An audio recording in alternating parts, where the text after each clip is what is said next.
Waiting on you. That's right, you guys. It's your boy Bugatti NYC, and like I always tell you, could have went anywhere. Fact of the matter that you came here to chill with me. I appreciate you. Please let me know if you can hear me. I don't have the volume on the other phone right now. But guess what? We live. It's time to get this camera straight. I know I look pretty crazy right now sideways, but I got it. Just wanted to check in first and see what's going on with the camera setup to make sure that we are actually live, y'all. Hope everybody's having a good Friday. It's Friday, y'all. Hope everybody's good. Y'all should be smiling right now, happy, ready to get it in for the weekend. Okay, let me see what I can do about that over here. Okay, hold on a second, guys. I'll be right with you. Let's get this camera straight. Let me go ahead and get that right. Let's go uppity, uppity, up. Okay. And then what are we going to do? We're going to do it off all camera today, too. We're going to just do it all off the phone. We're not even going to use the back. Oh, nope. We got to go back that way to that. Okay. Now we got that straight. Now we get some openage. Let's get that openage. Hoping that they can hear me out there in YouTube land. Still got to raise that up some more now that we got it up. Okay. Friday, y'all. Let's go. Time to get it in.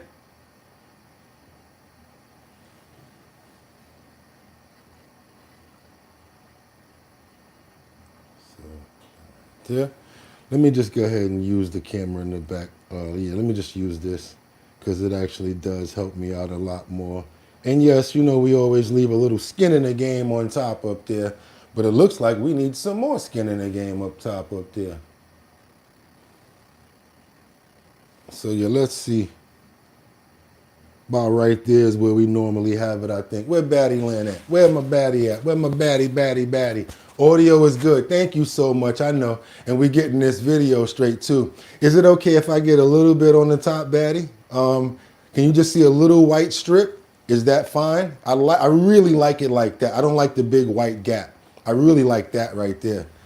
Let me know if we got just a little white gap up there, because that's pretty good for me. Just got to straighten it out and level it off just a tiny bit, but I don't really care about that either, because guess what? It's almost time to get it in, especially when it comes down to our morning prayer, because Maduro's capture sparks a sense of hope for Venezuela. Hope you guys are having a fantastic day. Oh, we got a little kind of close into the camera today. I guess I could roll with that too. Okay. Let me see. Maybe knottage, a little bit back, a little bit on the edges there.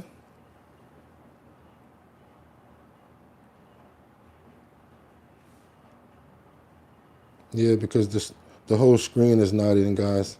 Got this cocoa butter on my hand, so it's sliding some oil to me. Yeah, I got that cocoa butter on my hand, so it's acting up a little bit. You know me, yeah, try to keep it moisturized. Yeah, but I got that little strip going on at the top up there. Oh boy, I'm pushing it right now. I am pushing it. But hey, sometimes you got to do what you got to do. Things happen. Because I got a good show lined up for us today. Just want to make sure we can see it, you know? Don't want to just have a good show. You want to make sure you got a good show. Ready to get it going. Can't do but so much, you guys, you know? Can do but so much. Where's that? The words over there? I think if I throw the back up a little bit, it'll probably help. Oh, sorry, guys. Is that helping me? See if that helps me. Oh, can't keep doing this, Bugatti. You really messed it up now. Gotta go back down. I know they're like, yo, what is Bugatti doing? He's messing up. Yeah, it happens sometimes. But see how I'm trying to talk myself through it? Conning myself that it's going to be okay? Because it's going to be okay. As long as I got the time to fix it. We got to do it sometimes through the show as well sometimes. Because, just like that. You know what? I'm going for this right here for right now. Because I got to say what I got to say. And y'all know what I gotta say. It's no more time to play. Turn up all these lights. Think I finally got it in crunch time, you guys. Think I finally got it. Woo! See, that's why we pray, just to make it today. Sometimes you got to do what you got to do. That's right, you guys. Trump, Maduro captured, sparks a sense of hope for Venezuela. It's Friday, y'all. I'm ready to get it in, and guess what that means? I'm ready to go. They're ready to go. I said it's time to start the show. I hope you're ready, yo. Yo, yo, yo, yo, yo. Wind it up. Wind it up. Wind it up. It's 6 o'clock somewhere. Throw the wave, because I know I was late. So go ahead and get me, boy. Let's go. It's 6 o'clock. I know it.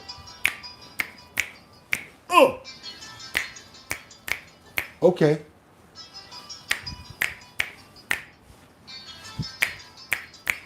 Olay. It's winter time. If you're in New York City, you better not be outside right now. You know why? Because it's cold out those doors. I feel sorry for whoever's out there. Hope everybody's doing good right now. DJ Mod, thank you so much. Jeffrey, really appreciate you. What's up, Pablo? I see KC up in the building. Want to get some shout outs real quick before I do the... Open up those pores. It's Friday, y'all. Let's have fun with it. We gotta open up those pores. To be honest with you, I don't even think I need no lyrics for this one. We gotta open up those pores. Doom, that, doom, doom. And we gotta hit that bongo drum. Just so happy to be able to be here, you guys. And doom, doom, doom, doom. Doom, doom, doom, doom.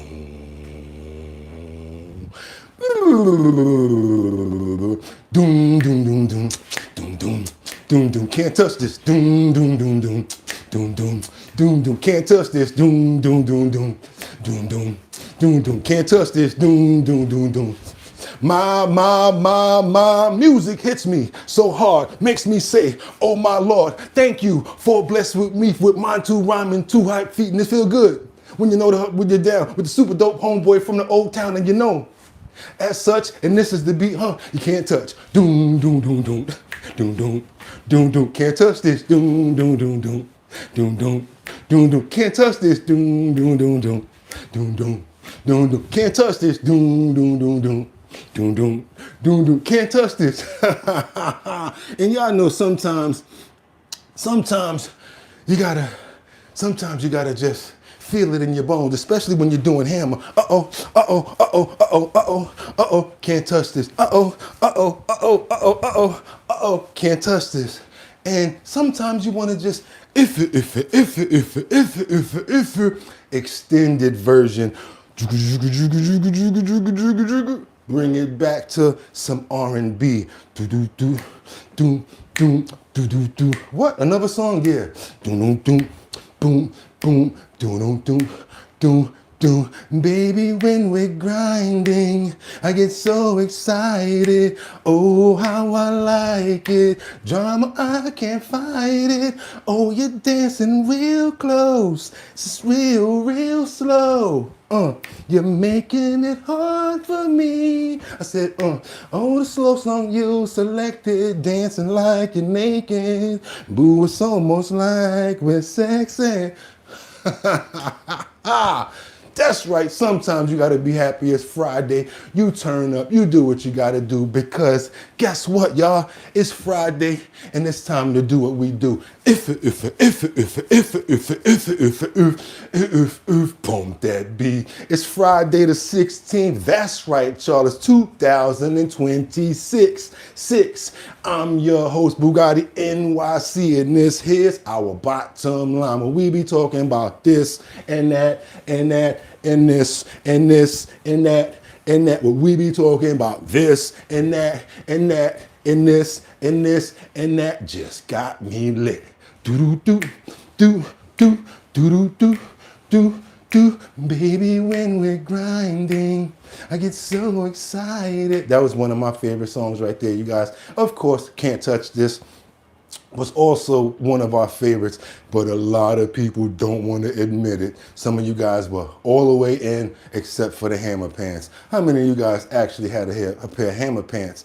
Let me know in the comments. It's your boy Bugatti NYC, and like I always tell you, could have went anywhere. The fact of the matter that you came here to chill with me, I appreciate you. It's Friday, y'all, the 16th, 2026. Who we got up in the building? Let's get those early morning prayers in, because guess what? Can't do nothing without them, and I don't want to proceed without them in life. So that's right. We want to pray for good health. We want to pray for love and loyalty. We want to pray for our families as well as our friends and our animals. That's right, you guys. That's a beautiful prayer right there to get our Friday morning started. That's right, Matt. Who's that? Mark Dorfman. Liberty and justice. I also see, who's that right there? Lou. What's up, Lou? Okay, we got the Musty Burger. Luigi, Danny, Rebecca, Lanyan Bueno, and I hope you're having a fantastic and healthy morning. Like you always know, your family over here always prays for you, sis, and I hope you're doing good. We got Danny in the building. We got Rebecca. I see you again. Liberty and justice. How you doing this morning? Hope you enjoyed the songs and how we getting it in. We also got Ray, Liberty and justice, Rebecca, Simon. Okay, who's that? Sam Champion right there. I hope you're in here early, ready. Hope you all know that we always shout you out even when you're not in the building. And everybody else, whoever's not here, want to make sure everybody is having a safe and fantastic day. Amen. Guess what, you guys? It's Friday the 16th. We got a phenomenal show lined up for you. We got current events, trending topics, and a lot more. So you know what I'm going to say right now, right? I got 5 on it. I'm going to stack 5 videos at a time. Only thing I'm going to ask you guys to do is stay on topic, stay on point, and let me know where you're chiming in from and what time it is. This way, I can always go and seek content from where you guys are from. I think it gives a good dialogue and a great way for us to stay on topic. Also, makes me feel like I'm doing what I'm supposed to be doing. We got a lot of information to cover. Like I said, we're going to do a lot of follow-up stories of stuff that we've already been following up on. You guys know it's Friday, but we keep it going. But we're going to try to do a lot of follow-up stories, a lot of good-spirited stories, and see where this leads us. And with that being said, you guys, you know what's next, right? Let's get into these titles. It's time to get to work for me. Where are we going with this morning? Trump, Maduro's capture sparks a sense of hope for Venezuela. You can imagine all the political prisoners that's getting out, all of the people that were probably scared of him, and all of the people that were under his reign. Still a lot going on the land that we don't know about, but I'm sure that there's a lot of people that are happy and rejoicing in the fact that he's captured. But also, there's a lot of people that aren't. China, we'll get into it. Let's keep on moving forward, you guys, because also we've got the Trump administration who revoked over 100,000 visas for individuals who clashed with law enforcement. That's right. If you've been here on a visa, you got arrested for clashing with law enforcement, or even another similar case that you may have a warrant on, they're already going to cancel out your visa. That's what the new law is stating that they're trying to put in now. We're going to get into that much more. Let's keep on moving forward, because last but not least, we have what will happen now as Bill and Hillary Clinton both defy Congress. As you know, Bill was called in, didn't go. Hillary was called in, didn't go. For what? To get to be asked questions about Jeffrey Epstein as well as the association with Epstein. Their excuses, they wrote a letter. We've got the context to that. We got much more to get into, you guys. It's Friday morning, the 16th, 2026. It's our bottom line. Let's get into it. Hope everybody's having a fantastic day. Got your coffee, your tea, your water, whatever you need, because we're about to get it in. I'm going to stack this deck as much as I can, get over here to try to get this show together. Let's keep it moving forward, you guys. I got you on your comments after the 5. Let's keep it moving. Let's go. We got some breaking information that we already that we got from President Trump as he calls to revoke, like I said, the citizenship of any naturalized immigrant convicted of defrauding citizens. Let's keep on moving forward. Let's go, you guys. The colossal fraud that is bleeding American taxpayers absolutely dry. The fraud being committed by the Somali population in Minnesota. Have you heard of them? They're lovely people. Is monumental. And California, Illinois, New York, and others are just as bad. Our country has been losing over $500 billion to fraud every single year, but those days are over. We have the best group you've ever seen assembled going after fraud. In Minnesota, we're cracking down on the Somali scams, ending the brazen and shameless theft of taxpayer dollars. Well, it's going on in Maine, too, with Somalis. You know, and they don't... That's why we're saying Poland Spring, what it means to steal from Maine. Take our ships anymore. You know why? We hit them with the same missile that we used to hit the drug dealers coming in with the boats. You know, we have drugs coming in by sea. Imagine being able to build an app with your...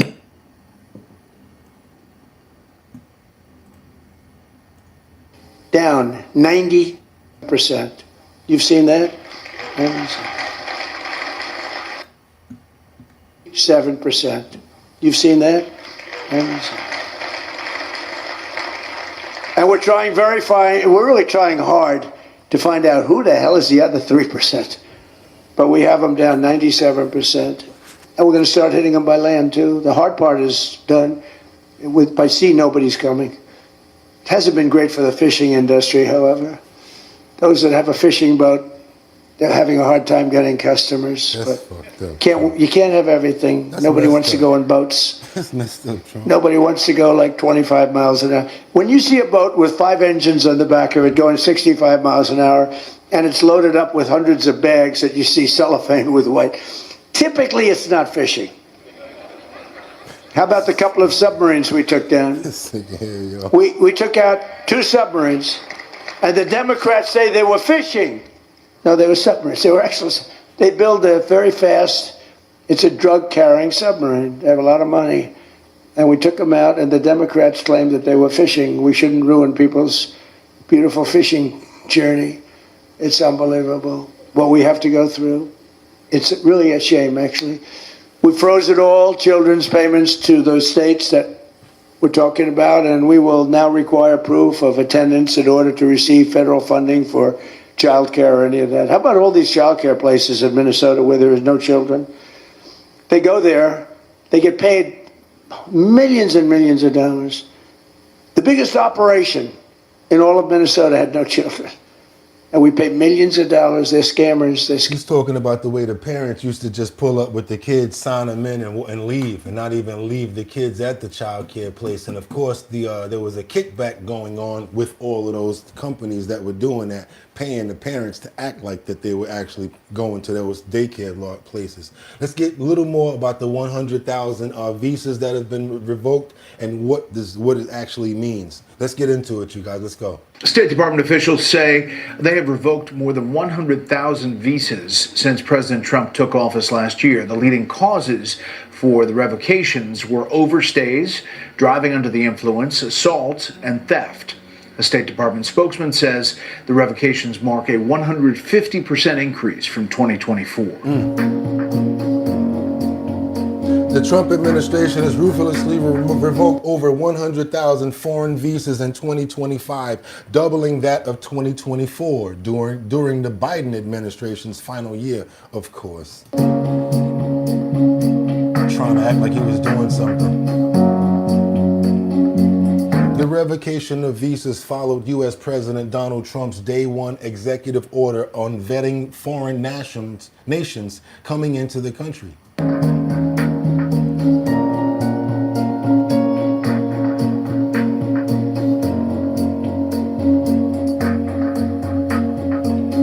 According to Fox News, the majority of the revoked visas were the business and tourist travelers who've overstayed. Yeah, probably those people. Overstayed their visas.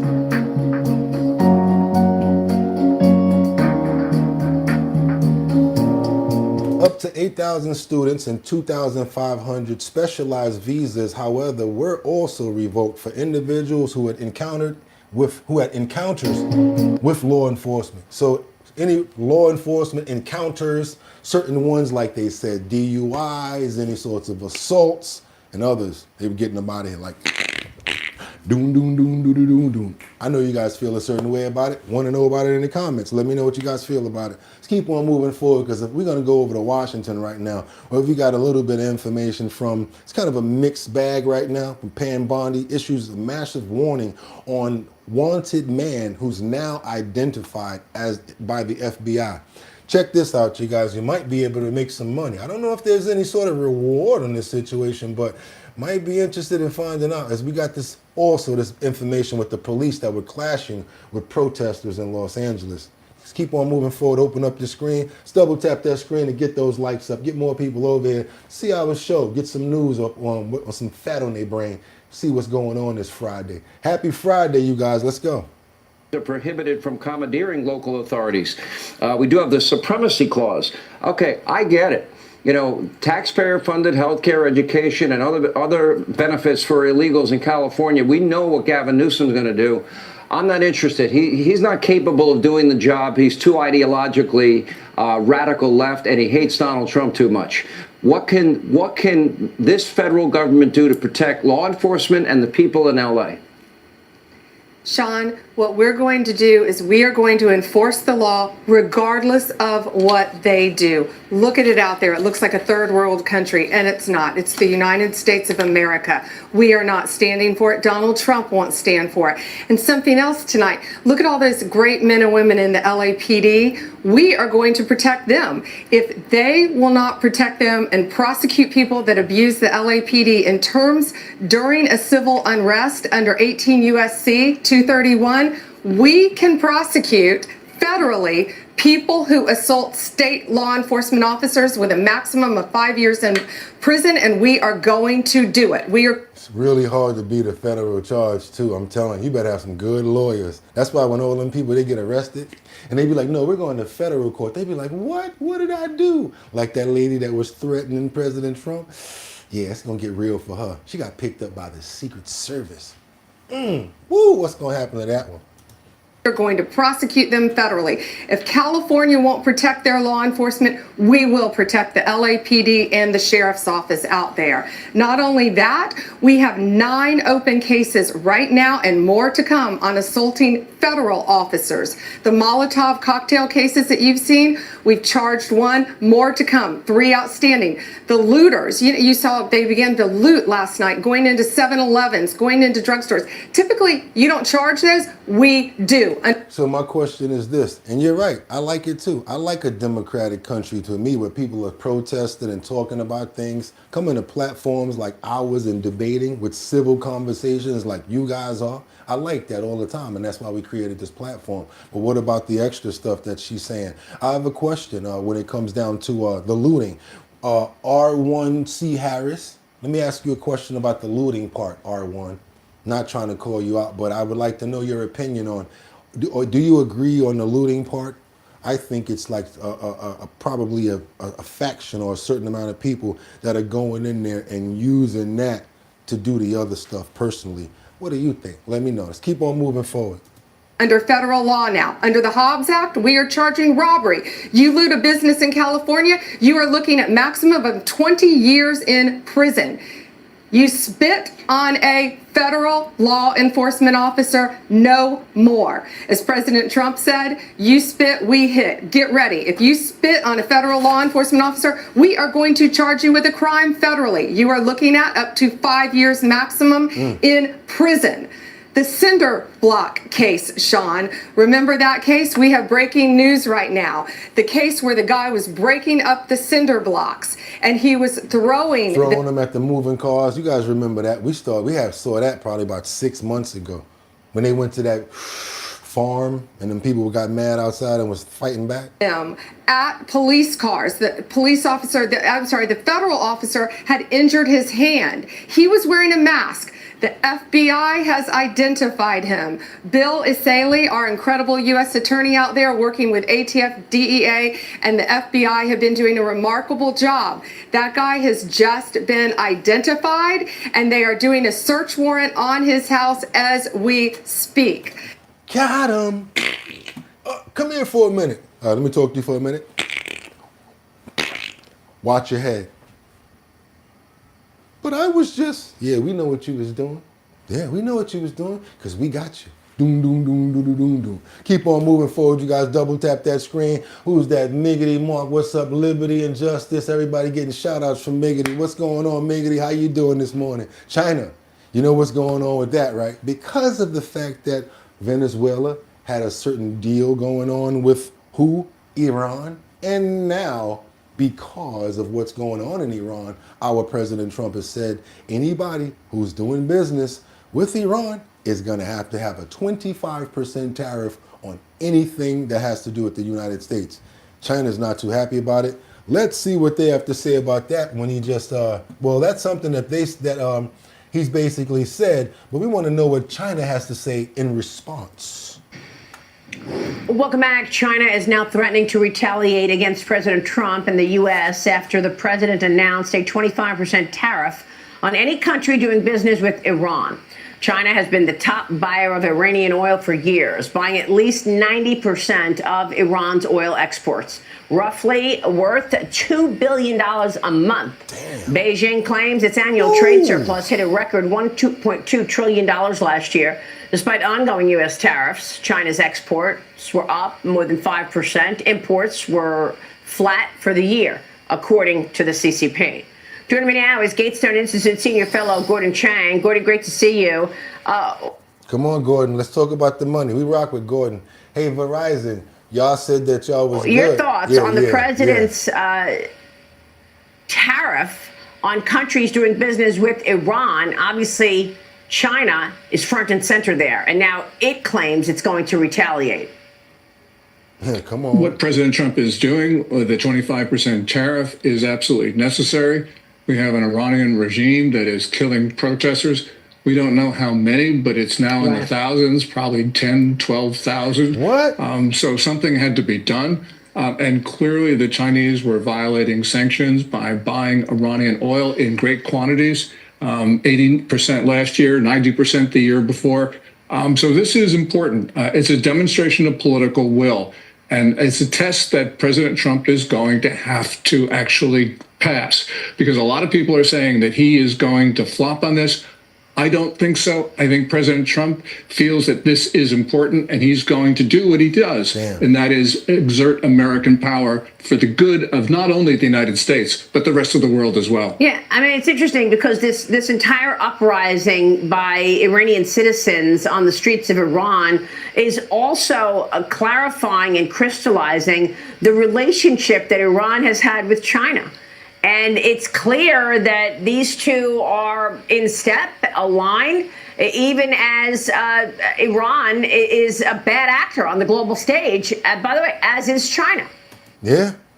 But see, that's what they were doing once all of those tariffs came in. You guys remember Xi Jinping and everybody was flying over to make certain deals, because once they stopped getting export coming from us, they had to find other ways to do it. You think people not doing deals that we're not involved in or know about? Of course, countries do deals every day with other countries about major things. Double tap that screen and get those likes up, you guys. I hope you appreciate the content that we're researching for you and bringing you. I gotta just say as it comes, so as soon as I find out about it. Thank you guys for all the love as well. It's our bottom line, you guys. Let's keep on moving forward. We got to get on over to Washington. And your uncle, time for you guys to hear from him. Tom Homan, he says Biden's responsible for all of the problems and issues that are waning on the Minneapolis situation right now. Anti-ICE protests because of the fact that the borders were very weak is what he's saying. Thank you for all of the love, you guys. I don't do nothing but give it back. Let's keep on moving forward, you guys. Double tap that screen. Let's get those likes up to at least about 100 so we can get some people up in here, see what we got going on. It's about to get crazy. Let's go. The prior mayor, Eric Adams, because he asked for me. So we'll see what happens. I have not met with Mondami. The only time I've ever seen him is up in Albany, New York, before he ran for mayor, and he was screaming and yelling and pushing his way through state police to try to get a moment with me. But I was too busy eating my apple and ignoring him. Mr. Holmes in Minneapolis, he was too busy eating his apple and ignoring him. Who was stopped by federal agents. She was dragged out of her car. I know DHS always has a response to this as to why they're acting that way. There are Americans who see this and say this looks like Putin's Russia. What is your? That's ridiculous. You know what? In Minneapolis, let's remember who set the stage here. First of all, the Biden administration let millions of people, release millions of illegal aliens in this country in violation of the law. Many of them criminals because they weren't properly vetted. We're arresting thousands of them. So first of all, they created the problem with millions of illegal alien criminals in this country. Second of all, Minneapolis, you're a sanctuary city. You know, if they'd let us in their damn jail and stop being a sanctuary city, we could arrest a bad guy in the safety and security of a jail. But because they knowingly release them, now we got to go in the community and find them. Then they're mad we're in the community. President Trump made us promise to American people we're going to find these criminals and make America safe again. So if they don't let us in a jail, we're going to go in the community. And the difference is, in places that's not a sanctuary, one agent can walk into a jail and arrest one criminal illegal alien. Makes sense. But when you release them in the community, now we got to send the whole team because we got to arrest somebody on their turf. They have access to who knows what weapons.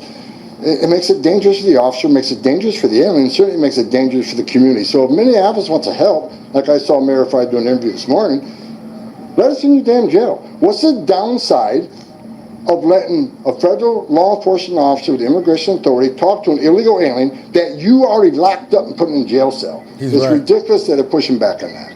He's right about that part. I got to tell you, what's wrong with going there and letting them get those people up out of here? Because they're supposed to say, once you do the crime, they're supposed to be deported.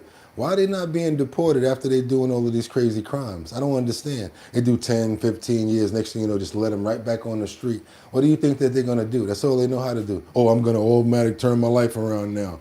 Sorry, they don't do that. Doesn't happen that way. Double tap that screen to get those likes up. We got to get on over to Florida and Jacksonville. We got the city of Jacksonville. This employee has been placed on leave after posting video of recent reports on doom, doom, doom, doom, doom, doom, doom.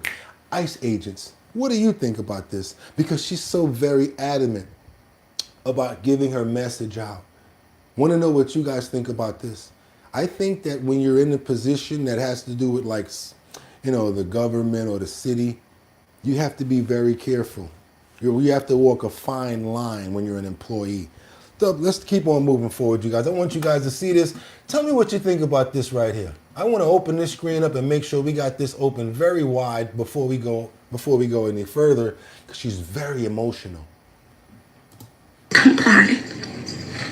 I have a plan in place. In an emotional plea to her Latino community, Jacksonville Hispanic Outreach Coordinator Yanira Cardona tells immigrants to have a plan in place if ICE takes them into custody. But the best advice that I could give you guys, if you don't need to go out, to stay home, okay? They are out stopping people. They're stopping people, they're doing speed traps. They're stopping people in vans. If you have family, if you have kids, if you have businesses, get a power of attorney. Give a power of attorney to somebody you trust. There's people recording. Cardona also encouraged the Jacksonville community to come to the aid of Hispanic families. Her remarks drawing attention from state officials like the Attorney General, who said on X, "This is illegal and needs to be seriously addressed," and Governor DeSantis, who said this in a news conference at the Mayo Clinic today. And I know you had that one woman in the city of Jacksonville government putting out information. Look, that's not the way we roll here in the state of Florida. The reason that she was put on administrative leave is because we have a policy in this city. We've got a mayor who is the spokesperson for the city. In an afternoon news conference, Mayor Donna Deegan says Cardona was put on administrative leave for violating city policy, saying a message from the mayor's office has to be cleared by the city's communications department. Deegan says Cardona shot the social media video while on a city computer in her capacity as the city's Hispanic Outreach Director. What happened with Miss Yanira Cardona had absolutely nothing to do with the content of what came out of her mouth. We checked with the general counsel's office, nothing that she shared You're not supporters because of period. said anything about anyone who was here illegally. It was simply giving the community information that was freely available, and also giving information about their legal rights. Get representation, make sure you have a plan. She said a dozen times, if you are stopped, comply. So Deegan She also says stay in the crib, and that's like evading too. You know what I'm saying? was asked if her office is receiving information about where ICE agents are in the Florida Highway Patrol and where they're staging and searching for immigrants. Well, the mayor said her office does not have any of that information, and she said that is being coordinated solely through ICE and the Sheriff's Department. As for Cardona, it remains unclear of her future with the city of Jacksonville, but the Republican Party of Duval County is calling for her to be fired. Duval trying to get out of there, y'all. Y'all know they don't be playing around in Duval on no points. I heard about Duval. Do me a favor, you guys. Let me ask you a question. Do you feel that their actions were proper because of her video? If you guys agree that she should be let go, thumbs up. Let me get a thumbs up in the chat, you guys, if you agree. If you do not agree, I'd like to see the thumbs down. Pretty simple question. Let's keep on moving forward, you guys. I'll be in the chat to see what you guys have to say about this topic right here. Okay, maybe you need to get locked it. Okay, get lock it. Okay, this is red state. Go ICE. She needs to be arrested. Ooh, a lot of people got the thumbs up already. The Statue of Liberty does say that, but you still have to do it legally. Yeah, you know, trying to come over here and then, well, I got another story about that, so I'm not going to go there. We got to keep on moving forward right now because the acting president of Venezuela vows to continue to release prisoners. Everybody's got thumbs up except for at least about one person. That person's being Terry. Don't even know. Is that our Terry? Terry had a thumbs down. Like, no. Okay, let's keep on moving forward, you guys. Venezuela. Ese proceso contó con la conducción del presidente Nicolás Maduro. This is a situation that was brought under the control of President Maduro. How was I able to translate that? Okay. Justamente en abrir espacios para... With the thinking precisely of open spaces for understanding, for coexistence, and for tolerance. That's what we always talk about on the show. I'm stealing those words. Coexistence and tolerance. That's how we need to be as political people when we're thinking about our party, not just on one side, coexisting. That's how we need to think. Okay, we got a lot of situations over here. They said one person is a clown. Because we got another person over here, Elizabeth Polo, and that's not. We got more than one person that says no, you guys. Para el entendimiento, para la convivencia, para la tolerancia. Ese proceso. We would like to inform you that this process has not been yet completed. Queremos informar que no ha culminado aún. El mensaje es muy claro. The message is very clear.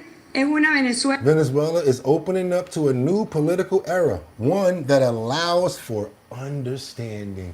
What I need from you is understanding. Let me stop. Come on. Que se abre a un nuevo momento político. Open up a new moment of political. Desde la divergencia y desde la diversidad política ideológica.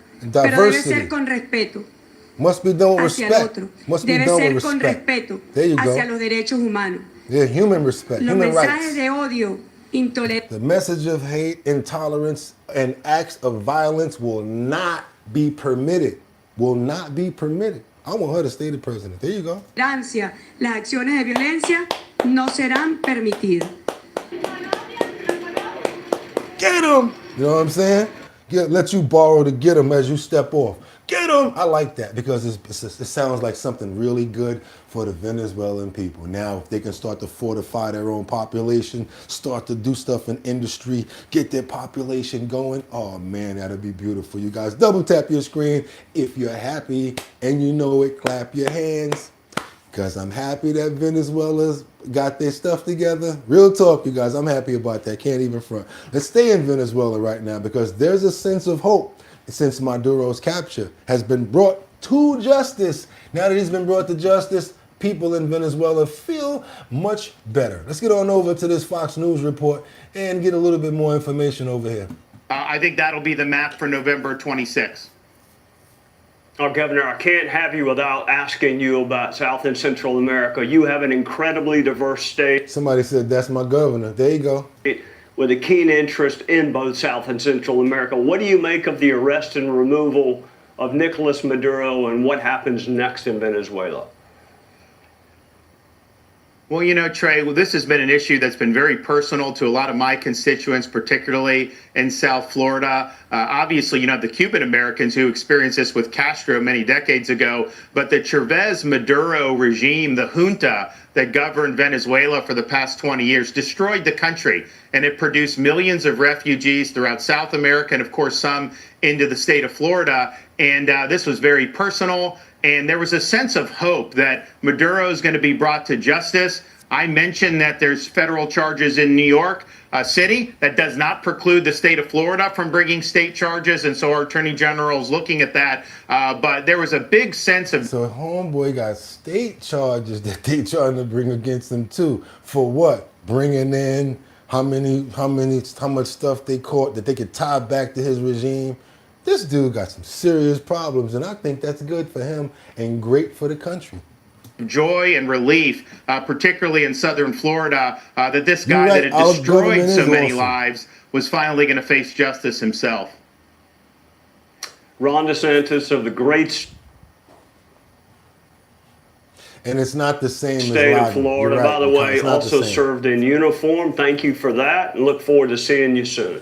Yeah, and then again, what do we always do on our bottom line? We always go to the witnesses, and we always go to the victims and the people that were part of the situation that can tell us the truth about the actual accounts. Let's keep on moving forward, you guys.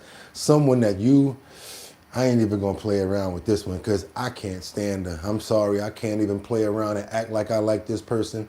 She's on the level of almost where I feel about Kathy Jokel Hochul. She's just right there.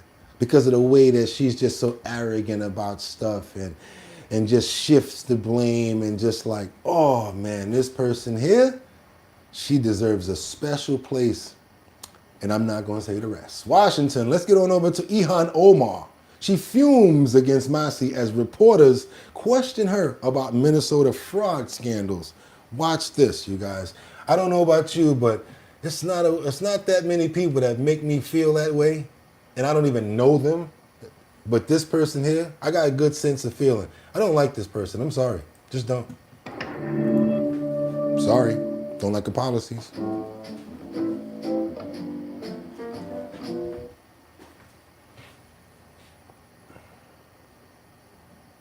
Verizon. Yeah, thank you. This is Ilhan Omar. She completely dismisses Minnesota's $9 billion fraud scandal, insults Lindell TV reporter when asked about her alleged involvement. I don't think it's alleged, but alleged, yeah. Let's allege it, because you never know what they're going to try. Come on, let's get it.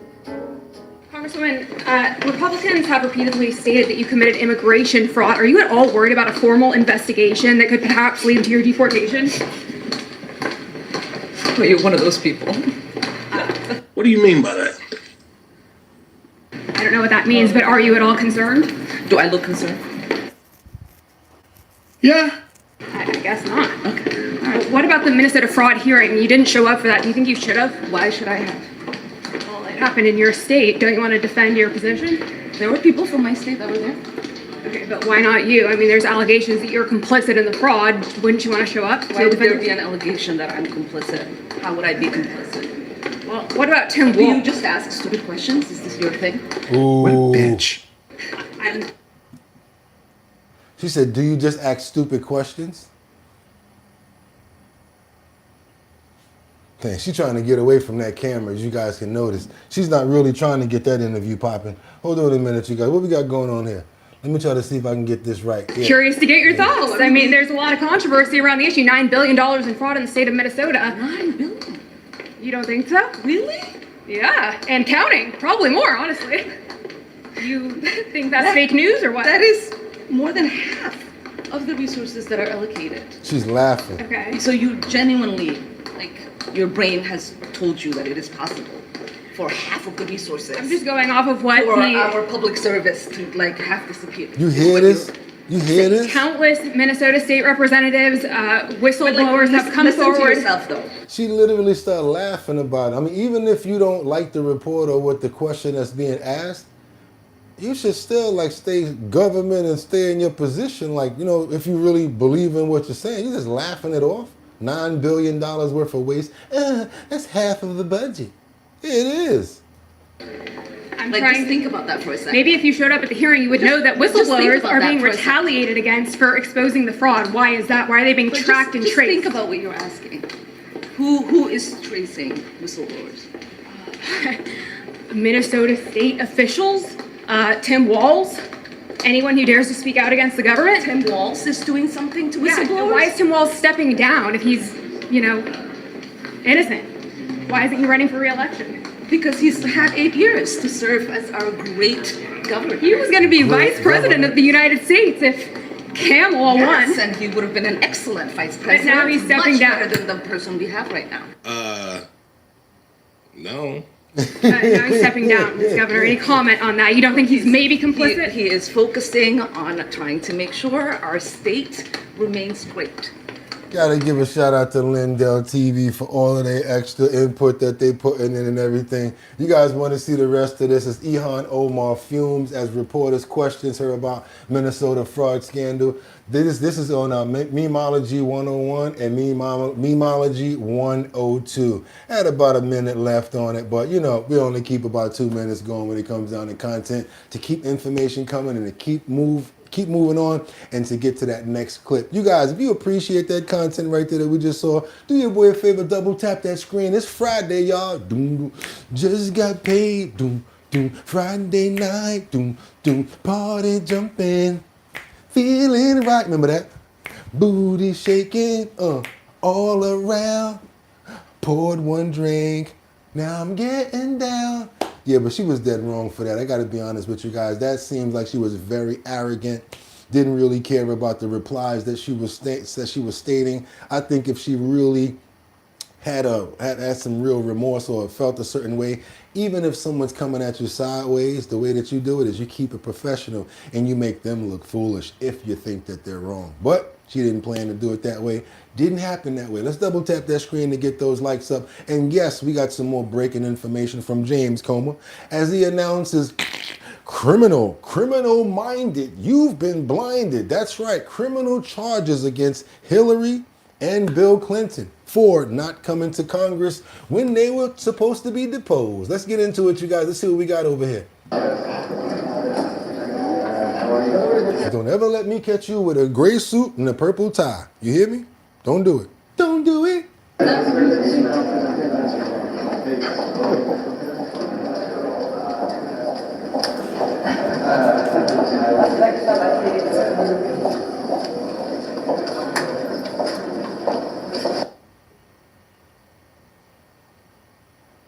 Only thing worse is the one in the back with the blue shirt with the red tie.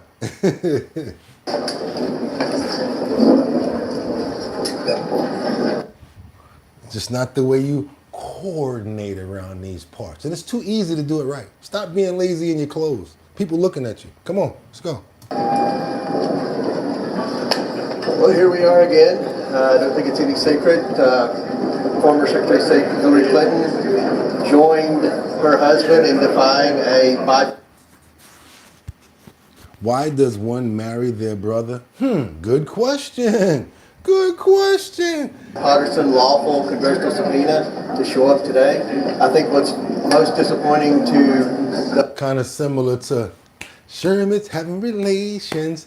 Yeah. What's her name? You guys know who I'm talking about, right? You know what I'm talking about, right? One of your favorite other people with the crooked eye. That's who I'm talking about. But she supposedly married her dad or her uncle or something like that. You guys know who I'm talking about, Miss Letitia James. Let's keep on moving forward. Allegedly. The Oversight Committee is the fact that we have, in good faith, negotiated with the Clintons' attorneys for 5 months.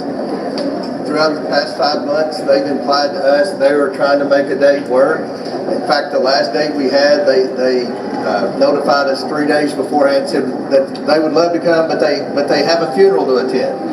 And we have bent over backwards to try to schedule. Congressman, did you answer this? No, I'm still talking. I'm still talking. Go ahead. Hey, get him out of here. You're not even a reporter. Get out of here. So here's the situation. We're going to hold both Clintons in criminal contempt of Congress. We believe that because this subpoena was issued in a bipartisan fashion, The Democrats acted the day that the subpoenas were voted on in the subcommittee like they wanted the Clintons to come because they at that time, if you go back, they were wanting me to subpoena the estate, which I did. We subpoenaed the estate and got all the documents, everything. That was what the victims asked. That's what the Democrats asked. I think that's what the American people wanted. We subpoenaed. Then the other day they tried to flip the script and say that he was being pro bono in requesting to get Bill Clinton to come in when they were requested for Les Wexner to come in. You guys remember that? The state got 100% of the documents. I have subpoenaed the Department of Justice and Pam Bondi for the documents, which they are producing. Now, we don't like the speed. We all wish the documents would come in quicker, but we've gotten tens of thousands of pages of documents from the Department of Justice. And remember, they made a big document drop, and the Democrats cried foul because they said they didn't demanded redaction. Right, they wanted more redaction, so they're double and triple checking this. And the Department of Justice is complying with our lawful subpoena. The estate complied with our lawful subpoena. Bill Barr, Alex Acosta came in and were deposed because of our lawful subpoena. This same lawful subpoena was issued to the Clintons, and they defied it. And you know, Bill Clinton's trying to play the victim card here. Only Bill Clinton could try to triangulate something that's happened, a terrible atrocity to these survivors that have had to endure who knows what. I mean, all those pictures, y'all got buddy shirts. He's chilling on an island with the same matching shirts as this dude. I mean, the guy was in the White House 17 times throughout the times when only Bill Clinton was the president. I know you guys may be thinking Bill Clinton, Jeffrey Epstein is old, but it's really not. Bill, what you got to say about this situation? And what's going on with this blue dress? Huh? What's going on with this blue dress over here? Why would somebody feel so comfortable as to put a president's face in a blue dress like that? Must be something behind that, allegedly. Let's keep on moving forward over to Washington. We're staying on the same topic, you guys, because yes, they refuse to testify. I'm kind of trying to figure out what's going to happen with this. I've been asking you guys for a couple of days now. Are they going to get deposed? Are they going to get arrested? Will they get sanctioned? Will they get what? I don't know. I think they're trying to ride it out until Bill up out of here because he's kind of old. I don't know what you guys think. I would love to know what you guys think is going to happen to this situation. Bill Clinton loves men. Okay, somebody said Bill Clinton loves men. That wasn't me, that was them. Yeah, Hillary Clinton's supposed to show up tomorrow. We'll see what happens there. But with respect to the former president, he did not show up today. We will move next week in the House Oversight Committee markup to hold former President Clinton in contempt of Congress. Contempt proceedings against a former president. Now, Bill Clinton was scheduled to sit down with the House Oversight Committee today as part of its Jeffrey Epstein investigation. That's certainly what the committee wanted. CNN's Andy Greer is... That was the other day, and Hillary right behind him did not go. So that's it. Jeffrey Epstein situation, we don't know. It's Friday, caught up to speed, and guess what we got out of the deal, y'all? Nothing. Nothing. They ain't really give us nothing. Nothing. They ain't really give us nothing. Nothing. They're still redacting files. Nothing. Nothing. Nothing. Nothing. Nothing. Yeah, I'm a Dougie Fresh fan too. Let's keep on moving forward, you guys. We got to get on over to Korea. I want to know how come every time a situation happens over there, they always want to zzz or pow pow somebody. Can't somebody get a little bit of jail time or something? Why you always want to, you know what I'm saying? Oh yeah, he's been convicted. Firing squad. Jesus Christ, y'all try to keep zero population in your prisons, huh? Let's get on over to this situation over in Korea where we got this court that erupts as the prosecutors seek the maximum punishment for the ex-president. I don't know about what he did, but it seemed like every time something happened over there, it's always execution, off with his head. They're lucky they ain't over here. I mean, well, they wish they was over here when it came down to being sentenced. We got the president over here that he's about to be, we're about to see what's going on with President Yoon and what he did. Let's keep on going, y'all. Ex-President Yoon Suk-yeol could be facing the death penalty after being expelled from office last year following an ill-fated martial law declaration. First of all, look at the difference of being locked up and being out. He looks nice and healthy back then. Look at 1 year due to you in the jail. Lord have mercy. That shocked many Koreans and global onlookers alike.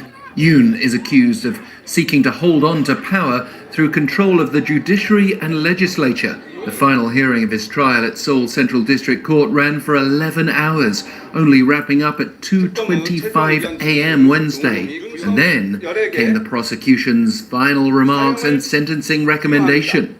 The special counsel team claimed Yoon had been driven by a lust for power aimed at dictatorship and long-term rule, adding that he threatened the very existence of the nation, whose people were the greatest victims.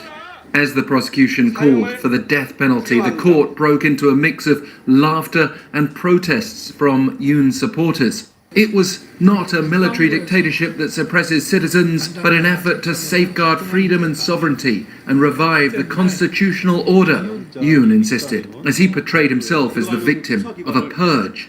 We should note, South Korea hasn't actually carried out the death penalty this century, so even if that's what's handed down when the court announces Yoon's fate on February 19th, it would be seen as the toughest sentence available without actually expecting his execution. Late former President Chun Doo-hwan also stood trial on insurrection charges in 1996, and his initial death sentence was changed to life in prison not long before he was granted a pardon and released. In Chun's case, he rose to power in a coup and was leader during a violent crackdown on pro-democracy protesters. All right, y'all. See, I told you we go everywhere. Tokyo. That was pretty interesting for me. I don't know about stuff like that. And guess what? Now we know a little bit more about Tokyo. Let's get on over to Chicago. Let's bring it back home a little bit, where police chief goes viral for defending doom doom doom doom doom doom. Doom doom doom doom doom doom doom doom doom doom. Ice, ice, baby. Get him! He probably lost a lot of fans after this one. Kind of similar to Nicki Minaj and that country artist yesterday because of the words that he's saying right now. Kind of putting a little bit of sense into everybody right now. And I think that people that don't agree, do me a favor, just listen. Check this out. Let me make this clear. Federal agents, ICE, HSI, are officers. They are agents of law enforcement. If you box them in with vehicles, it is reasonable for them to believe that they are being ambushed and that this could end in a deadly situation. And it's reasonable for them to use force based on those conditions. How many people in the chat agree with what he just said just now? If you agree, thumbs up. If you don't agree, thumbs down. If you agree that they think they might be being ambushed, thumbs up. If you don't agree, you think they being over forceful or no, thumbs down. Let's keep on moving forward. Or if you don't believe that they're officers or not. Let's go. Do not box in any law enforcement officer. You are breaking the law when you do that. And you are putting yourself in danger. Following law enforcement agents around. Everybody got thumbs up except for two people. The question is why? Yeah, why you? What do you plan on doing? It's also reasonable for them to believe that you're eventually going to do harm to them.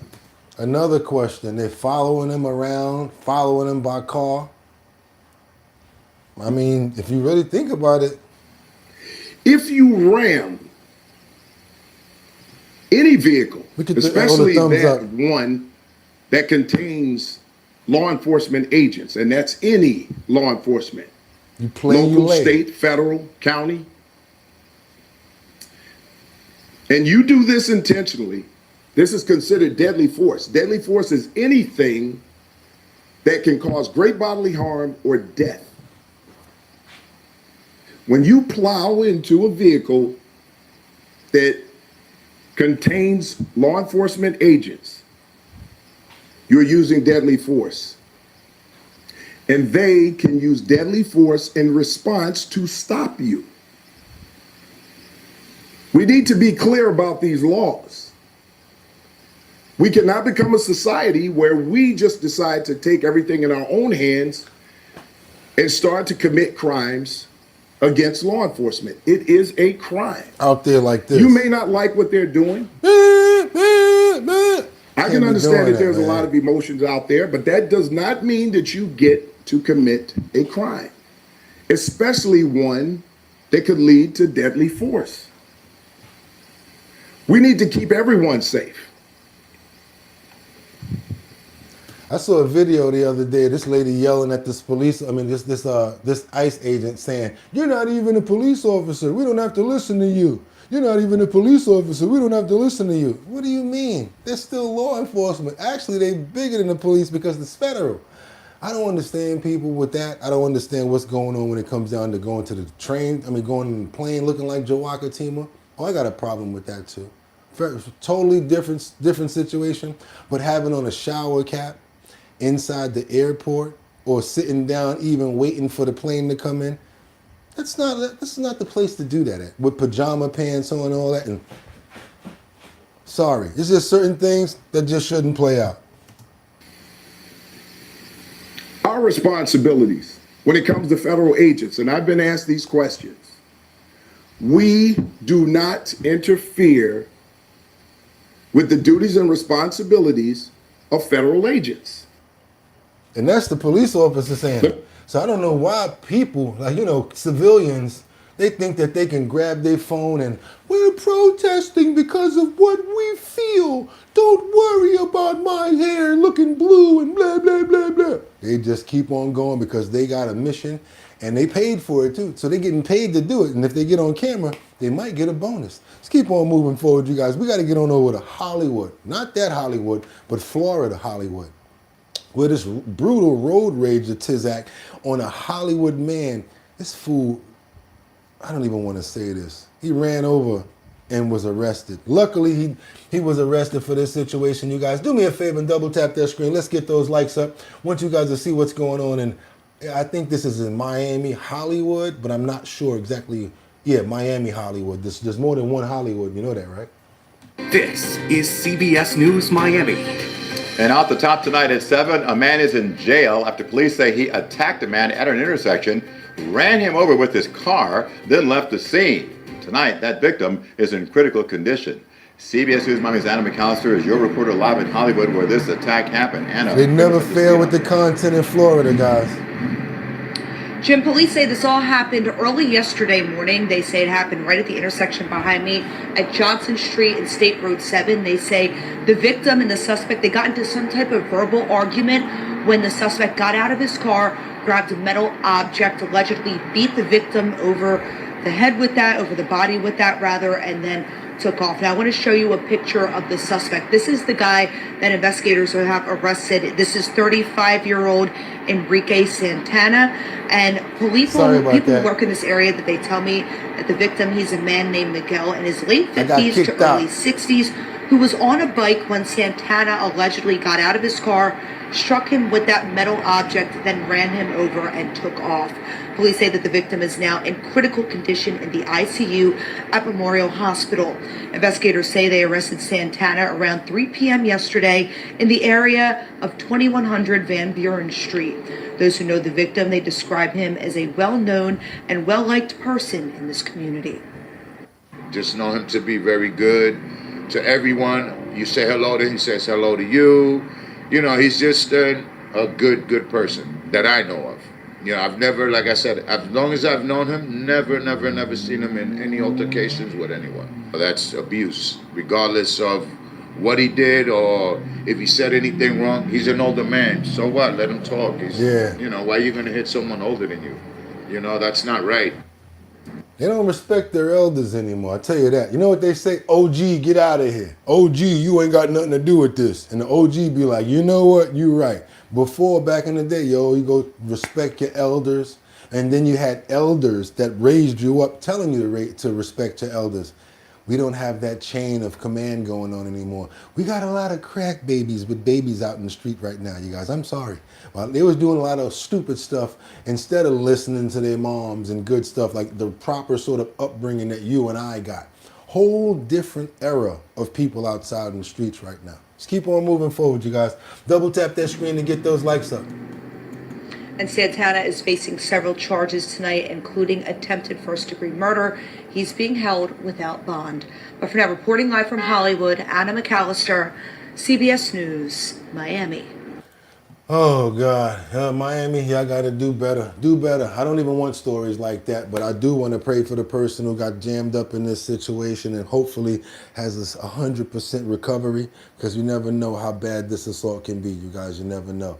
We gotta keep on moving forward. Now let's double tap that screen to get those likes up. What I got for you over here? Yeah, I got kicked out for a minute. I gotta get back on over to New York, and if I can make it there, I'll make it.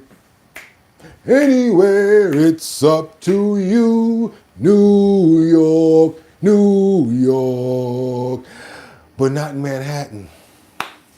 We finally got a sentencing of a man that got jammed up. Well, not jammed up. He was I'm just gonna say it, pled guilty, because he was guilty for an attack that was caught on video camera in a pizza shop. Only feel sorry for one person, one thing. Two, the victim and the dog. The person that did all of this, whatever, let him get what he gotta get. I only feel bad for the dog in this situation. Let's keep on moving forward, y'all. I want you guys to see what I'm talking about when I talk about this, because someone is finally getting their time that they deserve for some criminal acts that they did. I got to be careful about what I say in this. Right now at 5:30, a heated exchange in the courtroom between a defendant and the judge as that man was sentenced for beating a pizza shop manager into a coma. Good evening, I'm Christine Johnson. Welcome back, I'm Jessica Moore. The 2024 attack happened after the manager told the man he couldn't have his pit bull inside the restaurant.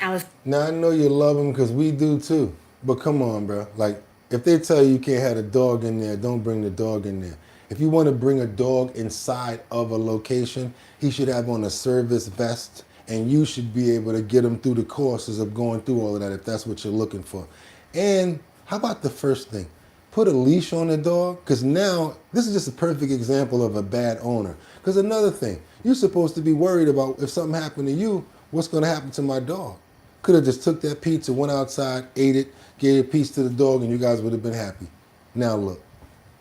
Alice Gaynor shows us some of the video of the attack that was played in the courtroom, and we do need to warn you, it is disturbing. Looking like sisters. Tyshawn Watson was originally indicted on attempted murder and 4 counts of assault. He pleaded guilty to 2 counts of assault, and during sentencing told the judge he took accountability by staying on scene, but said if we watched the video right now, you'd see the pizza shop manager was irate, and I was telling him to calm down. The judge said, I watched the video. You went around the counter. If you don't want to take responsibility, Watson kept interjecting. The judge then said, I'd be prepared to play that video right now, and if I'm right and you're wrong, I'd take back your plea and go to trial. The video from Roma Pizza on 5th Avenue between 19th and 20th Streets, taken the night of August 19th, 2024 after 9:45, shows Watson enter with his pit bull off leash. He buys pizza and a drink and sits in the back. Prosecutors say the manager tells him multiple times he's not allowed to have the dog in the restaurant. A few minutes later, Watson gathers his things and is at the counter speaking with the manager.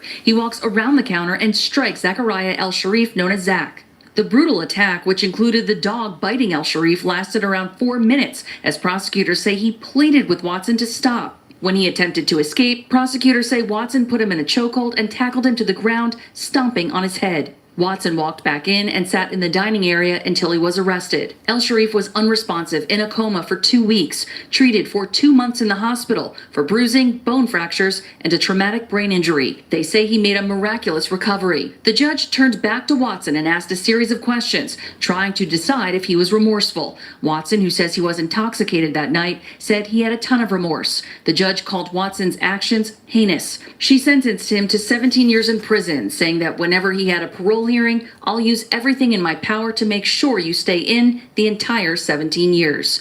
In Lower Manhattan, Alice Gaynor, CBS News, New York. You guys just don't know. So many people walking around the same way. Y'all think that's just a one-off? Nah, it's not.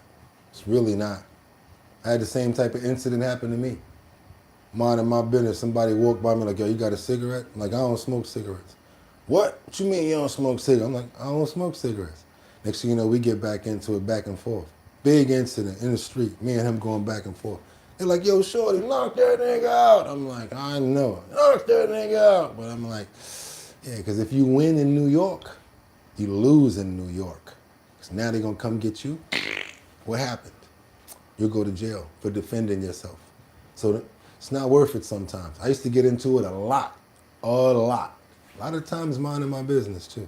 Let's keep on moving forward to Miami. Mother mourns the teen that lost his life in the Miramar gas station. 19 years old. Kind of did the same thing that I do. Talk respectfully. Told people to pray.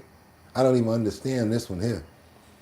We're going to pray definitely about the situation that happened in the pizza shop, and hopefully that the person, that the manager is fully recovered. Also want to pray for the dog. Hopefully he found a new home, because this owner got 17 years. Amen. I told you who we was going to pray for. We're going to pray for the person that got hurt and the dog. As far as that other fool, got what you deserve, fool. Let's get on over here to this situation right here about this lady that lost her son. And I would be feeling irate, terrible about this situation the same way that she's going through it right now, you guys, because there's just no excuse. And it seemed like it was a setup. A grieving mother is speaking out after her son was shot and killed in a triple shooting at a gas station in Miramar last night. Chilling surveillance video shows the deadly shot. So it's just like, if you take this simulation that you're looking right here, and you go to a video game like Grand Theft Auto, it'll be the same sort of scenery. Same thing, just in real life now. It's being fired. CBS News Miami's Bree Buckley is your reporter live in Miramar with what that man's mother had to say. Bree? Well, and Lauren, she's saying that she's still in shock tonight, relying on her faith to get her through, now questioning why this happened.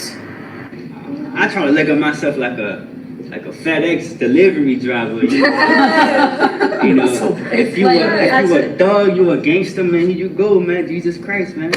Jennifer Mercedes says her 19-year-old son. I gotta act that one out for him. I gotta act like a FedEx or UPS delivery driver. If you a thug, here you go, man. Jesus Christ. You heard what he said? I ain't fighting you for that. Take it. 19. Christian Correa had a sweet heart and was rooted in faith, sharing this cell phone video with us. Everybody loves Chris. Like, everybody that, you know, knows Chris knows his heart and know what he wanted. He wanted to bring salvation. Police say he was shot and killed Tuesday night after a shootout at this Sunoco on Pembroke Road in Miramar. Surveillance video shows him and two other men shaking hands and talking for less than a minute. Then there's some type of exchange before shots are fired, killing the 19-year-old and injuring two others. At a convenience store next door, a stray bullet hit a bystander who was fixing his car. Cameras capturing that moment as you see him limp away. Police say he is expected to make a full recovery. He just fixed the car and he said, "Oh, I'm shot. We are not believing. We come here, we are not believing. And after we see the blood, then we believe." Wednesday afternoon, police and a SWAT vehicle executed a search warrant at this apartment just a few blocks from the gas station. Police confirmed they were searching for someone connected to the shooting. Why? The why? I need to know the why.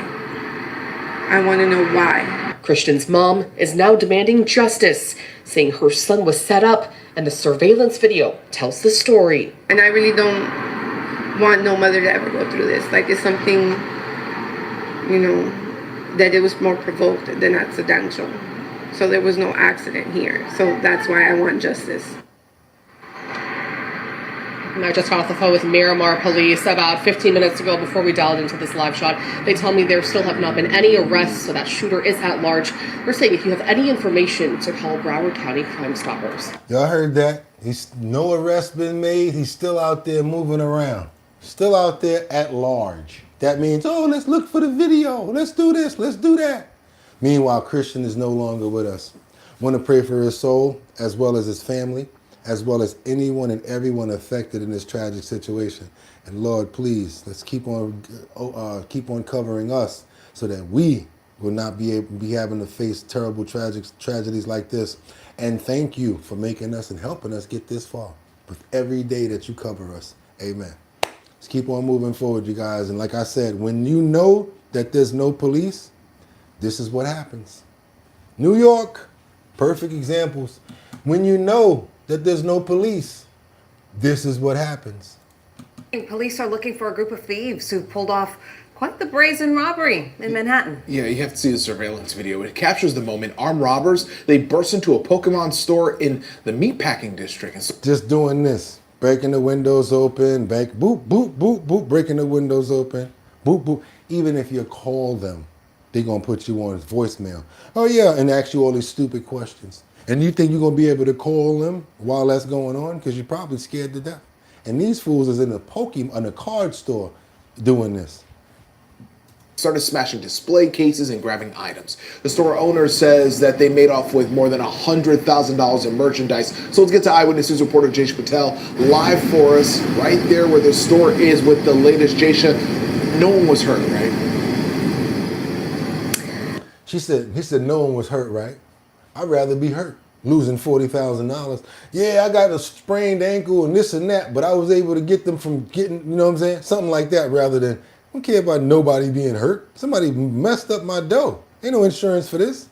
Pedro, Shirley, and good morning. No one was hurt. That's the good news. But police are still looking for those three brazen robbers who walked into Poke Court behind me and stole $100,000 worth of merchandise. You can probably tell from looking behind me that the front doors are boarded up this morning. But the entire robbery was all caught on surveillance video. Take a look at your screen. You can see those robbers walk in the store. They're wearing all black with anime backpacks on around 6:45 last night. They smashed the glass display cases while pointing a gun at shoppers. Now, along with the $100,000 worth of merchandise that they stole, the NYPD says the robbers also stole $1,000 from the register before running away westbound on West 13th Street, where the store is located. The Poke Court is a Pokemon store that was opened by a group of friends who grew up watching Pokemon and traded cards. And the founder says they opened the store 2 months ago, and the robbery happened in just 3 minutes. She says the store was filled with more than 40 customers for its first ever community event when the robbery happened. 40. They were all brandishing firearms. They pointed them in the faces of my employees and my customers. And then they, like clockwork, went to our high-end display where we keep all of our most valuable items. They smashed the display. They looted over $100,000 worth of merchandise. Again, the good news is no one was injured, but no arrests have been made. Police are still looking for those three robbers. Yep, we got those Keystone Cops / Let's go to the videotape. Come inside, throwing everybody, the wrong person against the wall, don't know their ass from their elbow, and now all of the stuff is gone already. But how about parking some police cars around? Or actually, y'all ready for this one? Something that they're going to look at it like, we got to get a dictionary to figure that one out, Bugatti. How about actually patrolling the streets? How about actually driving through blocks? How about getting some more police officers on the police force? How about that? It would save so many more lives, so many thefts, and it'd be better for the city. I know it will be. But no, we got to defund them. We got Zorhan, Mom Dummy, now Easy Super Cat, man, they use a dumb dummy as the mayor. So yeah, if you want to get rid of the police, expect more of this nonsense going on. And people saying, stay inside, like the illegal immigrants that's scared of ICE. Because that's what's happening in certain states. For any sensible New Yorker, don't even be outside when it's dark. Get everything that you need before it gets dark. Now, is that comfortable? Let's keep on moving forward, you guys. We got to keep it on over here. No, I'm about to say not again. Let's keep on moving forward. How long was the Verizon outage? Is this resolved? What does the company say? As you guys know, we've been on Verizon ever since we were getting that crazy, situation with the internet before. We've got new video. We've got new everything. But guess what? Even yesterday, Verizon was acting janky. And a lot of people throughout the North said that their phones were out. I'm calling my buddy, nothing for 12 hours. Verizon, you got to get better. And also, how about telling people the truth? I think there's something behind this. I don't think it's just a regular outage myself. Too much going on right now, too much happening out there. This, to me, sounds like a cyber attack. And in the nationwide Verizon service disruption, just minutes ago, the company said that the outage is resolved, but that some customers may still have some lingering problems. What does all that mean? Dick Brennan is here to explain. Dick? Yes, we're trying to figure that all out, Christine. We can tell you Verizon says the issue has been resolved, but did not say what the issue was. And if you are still having a problem now with your phone, they're offering a simple solution. But it's been quite a day for many we spoke to. I went outside and I wasn't able to call anyone or use my phone in general. The Verizon outage had Dana Duca and Tessa. Now, if everybody's got their service back up, even if you were on Verizon, you know what time it is, right? Take that phone, look at that like button and hit it for this show right now to get more people over here. Also, give me all the money in your pockets right now. Give me all your cash apps. Give me all your super chats. No, I'm just kidding with you guys right now.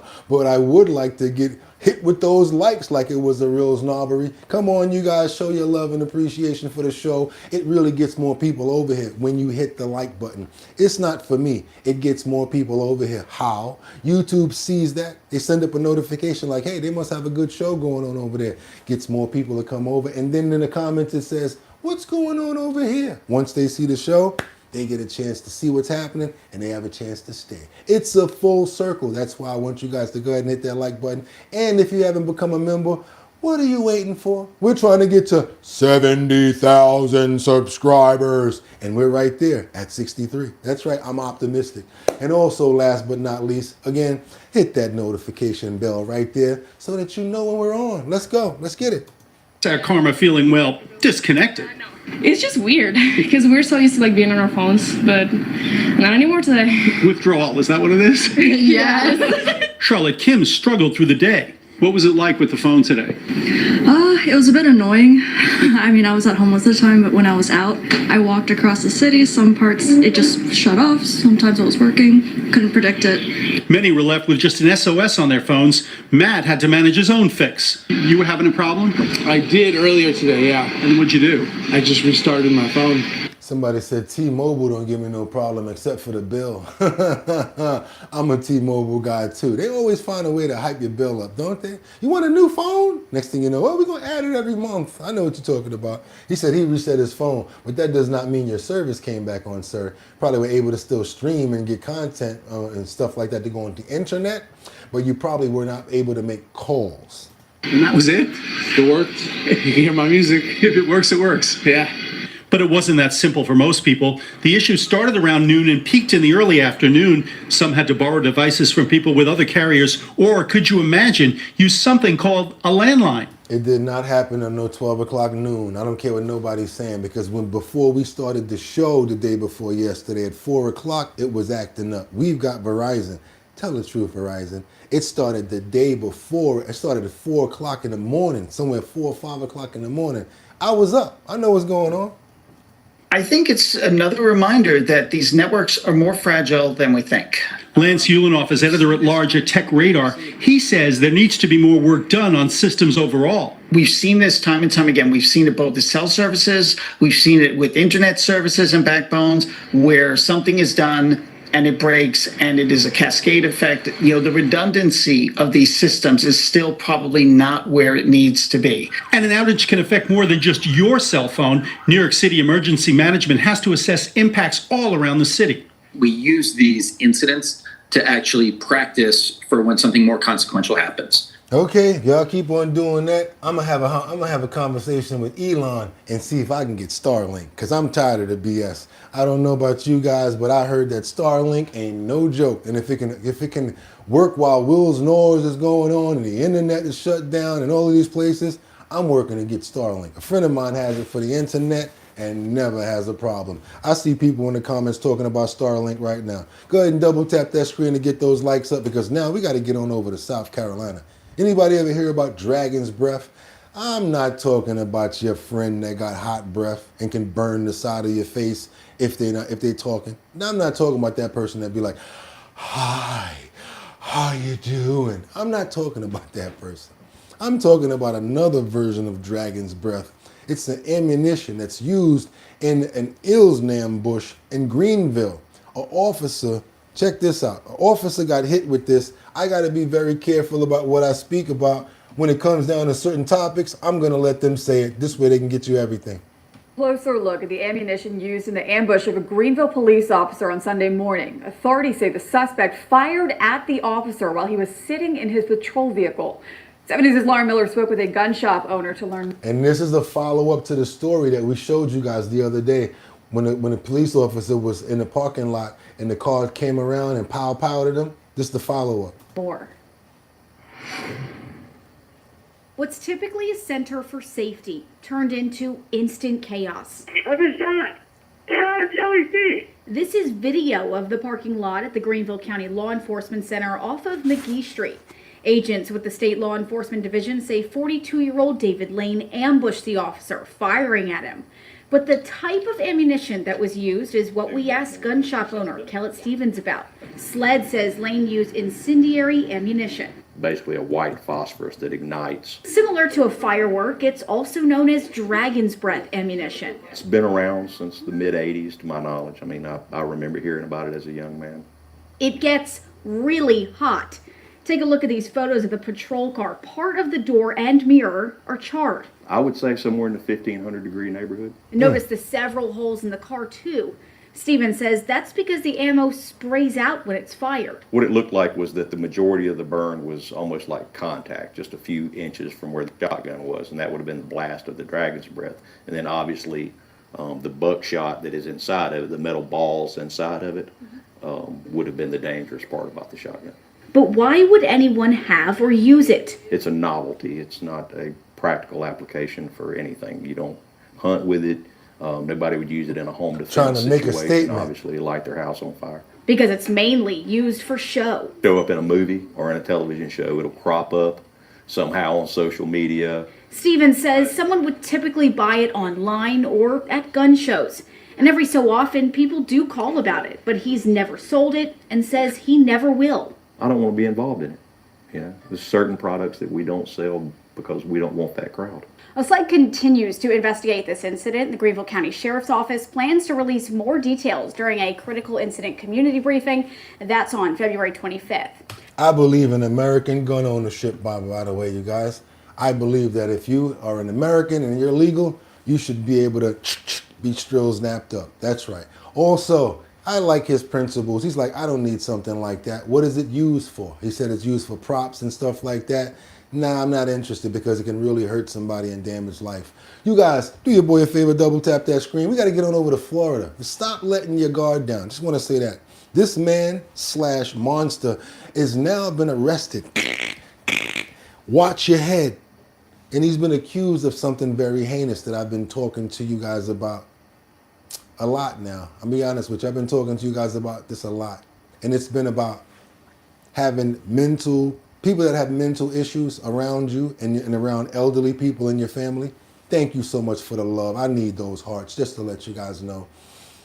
When it comes down to our elderly, our, let's say, fragile, our shut in, which we get from church when they always say that, you got to be really careful. You can't just tell that crazy cousin, oh, go live with Aunt such and such. Go live with this, because you don't want to deal with it. You guys got to understand who these people are. And sometimes they're going to show their nasty heads, and Lord forbid it's with one of these elders or one of these people that they're staying with. Because now this guy's been arrested and accused of pow-powing a landlord in Port Charlotte. That's right, you guys. Now, landlords, it's a little different. If I was this person right here, I would have probably tried to get him out of there in a more quiet manner. Maybe try to serve some papers and not be there when they come to get him. But this is probably something that we can probably, hopefully, see if we can try not to make ever happen again by trying to figure a way around this. Terrible situation. Is your husband here? Yeah. This is He's crazy, crazy. Could you call 911 for me? You see that guy who asked a neighbor to call 911? Well, Charlotte County deputies say he had just murdered his landlord. Thank you for watching Gulf Coast News. I'm Peter Bush. And I'm Christy Soto. Deputies say Jordan Ruddy shot and killed his landlord in the home they shared along Van Buren Avenue in Port Charlotte. Gulf Coast News reporter Madison Adams is uncovering the disturbing crime. Deputies say Jordan Ruddy rented a room from a woman who lives in this home on Van Buren Avenue in Port Charlotte. Could you call 911 for me?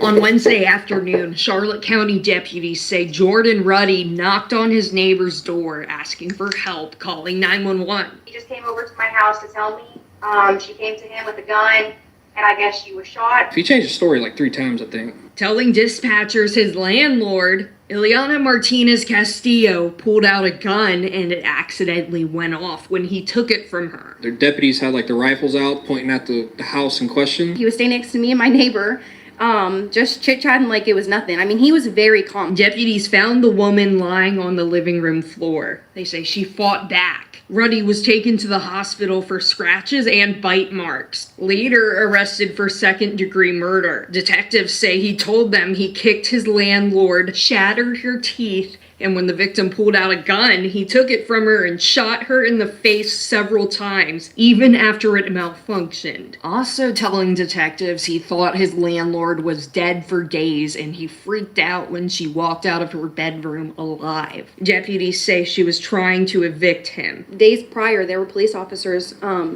3 cop cars had stopped. And I guess she had locked herself in the bathroom. She was afraid for her life. Ruddy is a convicted felon for battery on a law enforcement officer in 2016. Tonight, he's in the Charlotte County Jail without bond. Crimes Terrible scene situation. tape still surrounds this home, and two Terrible situation. deputies are right here there. parked outside to make sure no one goes inside. Oh man, I don't think nobody gonna go inside of there. I'm sorry to say that, but yeah, we gotta vet people much better. You know, people, oh, I just need a room for rent. Why? What's your last one? Let me see your criminal history. And don't be so, oh, I got locked up for this and it wasn't really me, it was the police. You know what? Get up out of here. You got enough going on. You gotta vet people much better because you worried about money and being able to have a little bit extra money because things might be hard. That person could be the reason to make your life all the more harder or end it. We got to pray for the lady who lost her life in this tragic event, and hopefully people see stories like this and be much more serious about vetting people and understanding that you let somebody in your house, that's the last place because there's nowhere to run to after that. Amen. Got to be real careful when you move people in your house. That $150 a week, that $350 or whatever like that, sometimes it ain't worth it. I thought you ain't like, it ain't worth it. Keep on moving forward to Canada. Family talking about, can I move in? No, you can't move in. I'm sorry. But you got, no, I don't. Somebody stay there at nighttime. They come in at 2 o'clock in the morning. You ain't know nothing about this person. You can't stay here. Sorry. Keep on moving forward. It's going over to Canada, where we got this video that came out of Winnipeg. Evidence against a disgraced police officer. You talking about somebody that took the bait? And for such small denominations too, like, dude, if you're gonna do something, do it to the max. Like, and then he started to try to recruit other people or tell them how to sham the police department out of money. We got a situation over here with this Fulio. Yeah, I'm gonna just bring it to this Fulio. Evidence against a disgraced police officer has been released. Watch what he was doing. Check this out. Tonight shows how a disgraced former Winnipeg police officer was caught in the act. The undercover video and audio recordings were part of the evidence shown in court at Elston Bostock's sentencing hearing. CTV's John Hendricks is standing by live to tell us more. So, John, what do these video and audio recordings show? Mary Lee, the video shows what happened during the first of 2 police integrity tests that Bostock was put through, which happened in October of 2024. Now, in this video, Bostock, who was sitting in the passenger seat, and another officer had just left the scene of a vehicle break-in and seized a backpack. Now, unbeknownst to them, the entire event was staged. You're going to want to look in there. Yeah. Okay.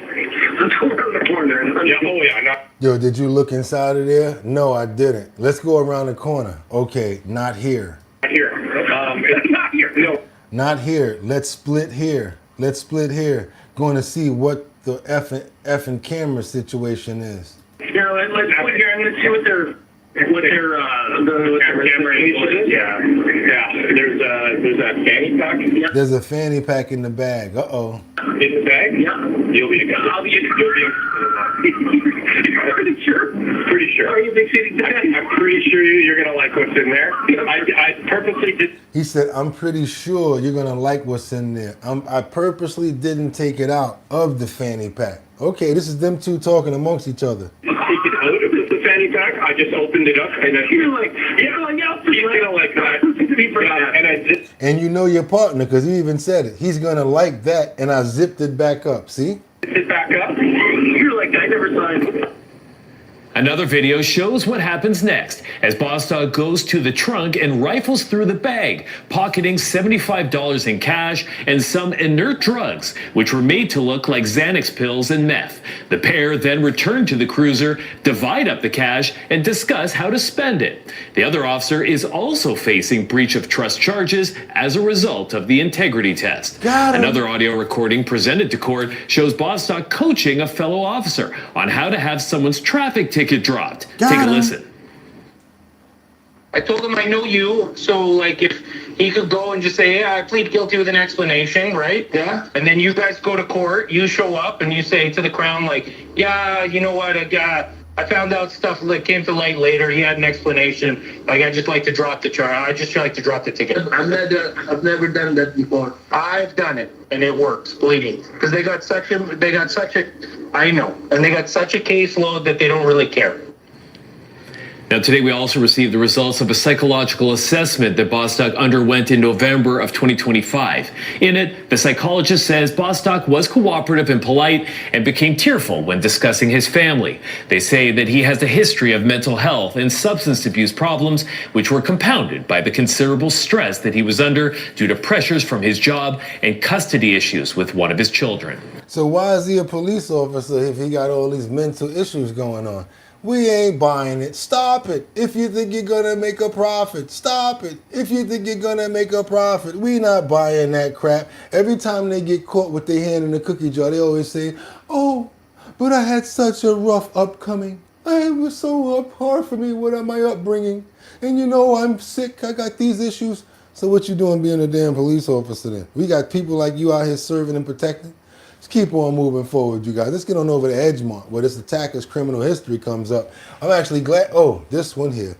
Have no idea who this man's lawyer is and how many times he can slide and get off. But because of the constant amount of times where he was let go, gets us to this point right now of this story. The story where this Edgemont attacker's his criminal history, something that you guys would not believe. And they kept letting him out. Check this out, you guys. Double tap that screen to get those likes up. I really would appreciate it. We are learning the man who was killed by a woman acting in self-defense in Edgemont last week had a lengthy history with police, but few criminal convictions. He faced previous charges of assault with a weapon, but was found not guilty. There was also a warrant out for his arrest at the time of his death over an unpaid fine. Jacqueline Wilson has the details. This story's crazy. It's a day that still haunts Harold Henninger. On June 16th, 2023, he thought he was selling an antique car. Instead, the prospective buyer, Shabazz Ahmed, put a knife to his throat in an attempt at carjacking. He was yelling and screaming at the wife that if you don't give me your keys and your cell phone, I'm going to kill Harold. Henninger said he fought for his life, making it to safety where a Good Samaritan pulled over to help his wife and call 911. He had a knife on my throat. And he had it in his briefcase that he brought out of his house. But I want you guys to see the spin on this story. What he did to this old man. Watch what the court did. I was strong enough to break myself away and get out. And that's what saved us. RCMP arrested Ahmed, and last fall he was found not guilty in 8 charges related to the attack. Henninger still doesn't understand. Lost a lot of sleep for 2.5 years and looking over our shoulder all the time, you know. We don't know why the judge found him not guilty. The justice's decision is not published, and the Crown would not say other than there was no legal error or reason to file an appeal. I think. Now, before that, another case. The correct question is, Why were so many charges laid against the individual and there was no determination of guilt in those cases? CTV has also learned there was a warrant for his arrest at the time he attacked a woman showing him a rental property. It was over his mischief conviction for damage under $5,000. He was fined $500, which he didn't pay, but found not guilty of assault with a weapon in that case. Henninger is frustrated with the justice system and doesn't understand how Ahmed could be free. He should have been in the remand center right to the end. He's dangerous. Jacqueline is outside the courthouse tonight. So, Jackie, what else do we know about Ahmed's past? Tara, so we know that prior to his death, court records show that Shahbaz Ahmed was sentenced for a 2021 breach of probation from an assault charge that year. Now, as for the warrant stemming from the 2022 fine, we have reached out police to see if they are actively seeking and attempting to arrest him. We're waiting to hear back from them at this moment, but police say that the woman will face no charges. That was in that case of self-defense that happened on Friday, and we are told by her family that she does continue to recover from that. The police ain't got to go looking for him for nothing. He out of there. She got rid of him, and guess what? I would let her go too. I'm glad she did what she did. You see how one thing led to another? He did the terrible act to the elderly, and the next thing you know, he got taken out of there. He got exactly what he deserved. My question is, how was he able to keep on doing what he was doing? Let's keep on going, guys. Double tap that screen, get those likes up, because guess what? It ain't over. Thought you ain't like to be, it ain't over. Let's get on over to Washington, where a DC broken-wristed couple is in limbo after the husband is detained by doom doom doom doom doom doom doom doom doom doom doom doom doom doom doom doom. Ice, ice, baby. Get him! The husband of the broken-wristed clique is sent back to his country. I am happy as a puppy in a toy factory about this story. Y'all can be mad at me. And yes, I said all of the correct words when I explained about the husband being sent back. You ready, y'all? Let's go. Than a month now, and their future together is in limbo. The husbands are a mixed status couple. Jonathan Blanco Gallegos on the left is a U.S. citizen. His husband, Elias Perez Salsos, is undocumented. Elias was detained back on December 10th during what they thought was supposed to be a routine annual check-in with ICE. The couple was already in the process of applying for Elias's green card. In a story you will only see on News 4, Mauricio Casillas shows us how that detention has left them navigating fear, uncertainty, and a complicated immigration system.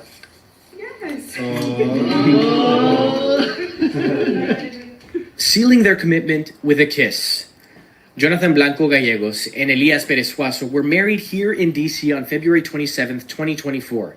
At the time, the idea of life apart was unthinkable.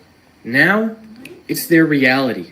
It feels like something from inside you, they take him away, and in your life puts on pause. And I need somebody to come back and press play for me, right? But it's not gonna happen. On December 10th, Elias had a check-in with ICE at a facility in Chantilly, Virginia, which Jonathan says his husband had been doing annually. What normally would take 45 minutes, Jonathan says took several hours. As he waited for Elias in the parking lot, he realized something was wrong. He has been detained with no reason, no excuse, no paperwork, no nothing. They just give me his stuff outside. He been detained with no reason and no excuse. No excuse, no reason they gave him for being detained. Right to the parking lot, an ICE agent coming out from the building and say, "Oh, are you Elias' husband?" Yes. Okay, here is his stuff. He's been in detention. Elias is from Panama. Jonathan says his husband crossed into the U.S. without documentation in November of 2021. Jonathan says his husband was processed by immigration authorities at the Texas-Mexico border and was released on his own recognizance, allowed to go live with his sponsor in Washington, D.C., while his immigration case played out in court. Elias and Jonathan met in 2023, started dating, and eventually got married. They've started the green card application process and have made some progress. Elias's I-130 petition was approved, which is the first step needed for someone to obtain U.S. residency through a spouse or family member. But now, with Elias detained and with no clarity over if or when he'll be released, Jonathan says he's not sure that the future they pictured will come together. I got home, my bed is empty, he's not in there, he's not cooking anymore for me. So it's so many things that your life changed like from day to night. And my heart is broken. Jonathan says their attorney has been seeking clarity from ICE, trying to figure out why Elias was detained and whether he's facing any charges. Jonathan claims ICE has not been responsive. News 4 reached out to the agency asking why Elias was detained. ICE sent us this statement, which states, quote, on December 10th, ICE arrested Elias Enoch Perez Suazo, an illegal alien from Panama. He illegally crossed the border in November 2021 and was released into the U.S. by the Biden administration. He received full due process and was ordered removed by an immigration judge in November 2021 and was released into this country by the Biden administration. This administration is not going to ignore the rule of law, end quote. Jonathan shared Elias's order of release on recognizance form with News 4, which was issued by ICE. The form states Elias was placed in removal proceedings after he was initially processed by immigration authorities in November 2021. But so far, we have been unable to find out if an immigration judge has issued a deportation order for Elias. Yep, that's what's going on. They tried to use the fact that they were getting married and they were close to it. He's already got some paperwork coming back and all of this other stuff. And I don't give a damn. I'm going to tell you the truth, guys. I was real hard to do that damn story from the beginning. As soon as I saw it, I was like, damn, what's going on here? Do I have to watch this whole thing again? A whole bunch of questions came to my mind because I don't like this damn story myself. And personally, should I say what everybody else want me to say? I don't give a damn that they kicked his ass out of here. Get the hell out of here with all that BS. Good riddance. You better find yourself another boo. Sorry. Or you know what you could do? Take your gay ass over there with him. I ain't say the word, but you can take your over there with him. How about go with him? This way we got two less in the States. Let's keep on moving forward, you guys. All right, I said it. Tear me up in the comments. Do what you got to do. I know. Bad MTA OCC decisions put the train crew at home. Leave riders strapped late, and guess what? The train don't care. I told you guys so many times that when you get caught up in the train station in New York, the last person that you need to, that you think is gonna feel sorry for you is the conductor. Trust me, they're already at work. They do not care. Especially the people upstairs. Like when you get to 168th Street and you're on the A, they make you wait for the local. What the hell is that about? We already here. Why the hell would you make us wait for a local train? How about you make them wait because they didn't get on the express? Let's keep on moving. You talking about dysfunction? You talking about the stupidest sort of a train system that's running right now? If you want to talk about that, you want to come to New York City because that's where they reign supreme in idiocy. Let's keep on moving forward. Brought us in the middle track. Right now we have... Now, I don't even know if this fool here, he be playing around with his job. Now, he done did this about, for as far as I know, I seen this guy reporting a couple of times now. Normally it's nice stuff. This might get him in trouble because he actually worked for MTA.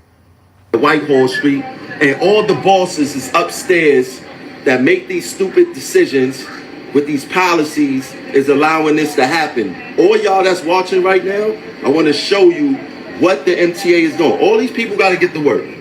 All these people got to get to work. More and more people is coming on this train, and RCC and OCC don't know what they doing. He's scared right now because he works for the train, and he like, yo, all these people gonna start taking it out on me. Feel me on this one. Pay attention. Why would they have us pull up to a train and leave us here for 20 minutes and not do anything? Right? Why would they have us pull up to a train? We've been stuck for 30 minutes. People got to get to work. They frustrated. And then they want to know why conductors and train operators get assaulted. And guess what? I'm telling y'all now, this is not the train operator and the conductor fault. We don't make the decisions. It's these bosses' fault. Why is the D at Whitehall? I want to know that too. The D not even supposed to be at Whitehall. I don't know what they got going on here, but when it's time for us to get in trouble, they make sure we get in trouble. But when RCC is acting crazy and acting a fool, we don't. It's crazy. And all the bosses is upstairs right now. Jan Oliva, Critchlow, everybody's upstairs right now. is ridiculous, man. Yeah, you better be careful, brother. Talking about the upstairs, you got to remember you work for somebody. But I do appreciate you telling the truth, because he ain't want to get that boo-wap, boo-wap, boo-wap. Double tap that screen, get those likes up. Because now, Doc Octopus, Doc Ock, he's real and in a fantastic way. Imagine what science can do for people. Imagine what AI can do for people. Imagine what AI medical parts can do for people. The $6 million man, let's say you can't walk and all of a sudden they put something around your waist that assists you in walking. That's right, you guys. We're using technology the right way now. Let's get on over to see what's going on at CES, where China breaks out a new breakthrough in the health department, in a health category for exoskeletons. Shenzhen-based technology startup showcased its latest product, the Z, the CES 2026. The Z is a lightweight, consumer-focused robotic exoskeleton designed to make walking, hiking, and running easier. It's weird. It's very weird because I like I it. didn't feel anything like that in my life. But it's good. It's very good. I like this. think it could be good technology. The Z knee exoskeleton does offer 50% boost, which reduces knee pressure by 200%. Feels like it's putting resistance up. Yeah.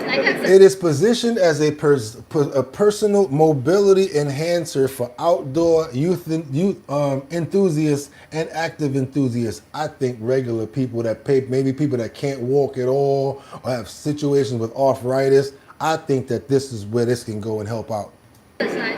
Right. For knee exoskeleton, there is a motor here, and there are 3-point structure, and there are 3 bands.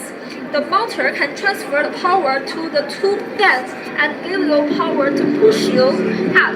So it's very suitable for going upstairs, going downstairs, and do squatting and standing up from a chair. Can do this for whole day because there is an invisible chair on the You can do that all day because there's an invisible chair, she said.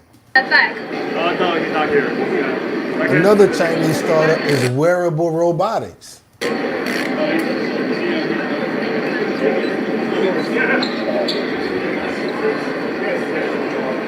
This is a platform that compromises the hip module and the knee module. Leverages 2 distinct drive technologies that optimize for biomechanical demands of each joint. Thank you so much, Teddy Marcel. Thank you so much. I think for this one, it's actually encourage people to walk more, to go outdoors, right? For example, there are a lot of people who want to see the beautiful views on top of a mountain, but they can't go up there all the way. But with this help, they will enjoy the mountain more, and they will likely to go out more. So it really depends on how you feel like it, and it's. I'm looking at this for like old people that be having problems getting up out the wheelchair with back problems and that want to go walk their dog. That's probably like on the edge of having problems where they can't walk their animals and stuff like that. I'm looking at that. Just assist you. It's not like stopping you from doing anything. It's at your own will. Even Nova, like make it for dogs. We got dogs that's in therapy right now, right? Let's put that on Nova's back and make one designed for his legs so that the pressure, that the energy that he can't, it will. And then work on the levels. That's what I'm talking about, you guys. I will definitely expound on somebody's idea. That's my industry. Okay, that's great. Retired young.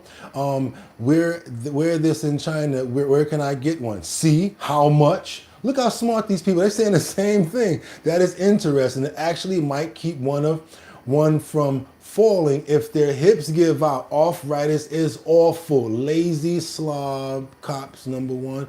I'll wait for the jetpack version.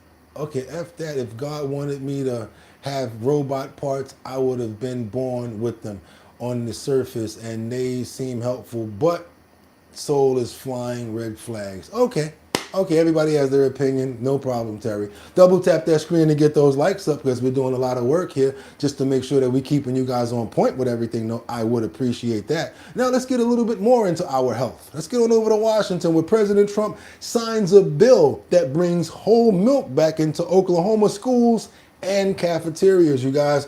They were saying that whole milk was making us fat, but I think they need to do something because the simple fact is we need as much energy, power as we can have moving forward throughout what we're dealing with, as long as it's healthy. President Trump signing a bipartisan bill allowing schools to once again serve whole milk and 2%. I used to tear some whole milk up when I was a kid. You remember it'd be cold and you get that little carton, the little one in school, and you'd be like, whole milk. News CJ Macklin live in the kitchen, and he's got more for what we can expect with this change. CJ. Good morning, Christine. The House and the Senate passed the Whole Milk for Healthy Kids Students Act. Now, schools participating in the National School Lunch Program can now offer whole milk and 2% milk. In the Oval Office signing ceremony, Trump calling the bill a win for children's health and a win for American farmers. The previous policy under former President Barack Obama was based on the belief that whole milk caused obesity in children. This is one step in choosing a healthier option for Oklahoma children. There's probably never been a year like this for a president or for a country. We have tremendous success. We've had success with everything we've done. And the economy now is coming back, and here's an example of farmers. They're going to be working harder to produce because it's not going to be watered down by something. Choosing milk just for schools is just one step for becoming a healthier country. According to the Secretary of Agriculture, Brooke Rollins says right now 3 out of 4 young adults between 18 and 24 are not military ready, and health is a major role in those tests. One of those unhealthy. I know one thing. When I used to live in Texas, boy, I'm going to tell you, the milk that's in New York is way different from Texas. I go to get some milk in Texas, and I'm thinking, oh, we're just going to drink some milk and have some cereal. What? Man, that milk in Texas, that's cream. That's not milk. That's cream. I'm talking about I poured that milk, and I know how to drink whole milk. I'm over here like, yo, like, it tastes like a milkshake. I'm like, yo, why is this milk so thick? And my friends from Arlington and Dallas, they're looking at me like, hey, fool, what are you talking about? That's the regular milk right there. That's the way it tastes. Not from New York, because we get whole milk. It tastes nothing like that. I'm telling you guys, if you get yourself a chance to go to Texas or a whole nother different place outside of the States, milk tastes so much different. I promise you. Dairy is totally different. I don't know if anybody can agree with me, but I'm telling you, that milk in Texas, it's a shake. It is a milk shake without the flavor. I'm telling you, it's mad thick. You got to put water in it. Let's keep on moving forward, you guys. Let's get on over to this. I don't want to do that one. I want to go to something cool. We're not doing that one either. Let's get that one out here. Let's get on over to this craziness. What's going on here? We got this video of these kids that were locked into a storage bin. Yes, a storage bin. I understand the parent may not have a place to keep them at, and it may be rough out here, because we always say it every day. It's hard out here for a pimp. But that don't mean keep your kids at the storage spot, okay? Don't put your kids and tuck it away. Don't leave your kids at no storage spot, man. Check this out, you guys. Double tap that screen to get those likes up. I understand this times are rough, but no. For the first time, we're seeing video of a moment, or of that moment, Milwaukee police discovered 6 children locked inside a storage unit. The video shown to jurors today during the trial for the children's father, Charles Duprice. 12 News' Hannah Hilliard is live at the Milwaukee County Courthouse. Hannah, Duprice is charged with several counts of child neglect. Right, Rhea and Blake, it was back in September up on 27th and Silver Spring. A witness called 911 having heard a baby crying in a locked storage unit. The footage, the body camera footage shown to the jury here at the courthouse earlier today picks up as that patrol officer arrives on scene. The woman we see in here, was that the 911 caller? Yes. It was the middle of a September night. Police called to this storage facility for a baby heard crying inside one of the locked units. The jury seeing this footage Tuesday alongside defendant Charles Dupreece, the man on trial accused of neglecting his children after police were able to bust into the unit. Milwaukee police were coming in.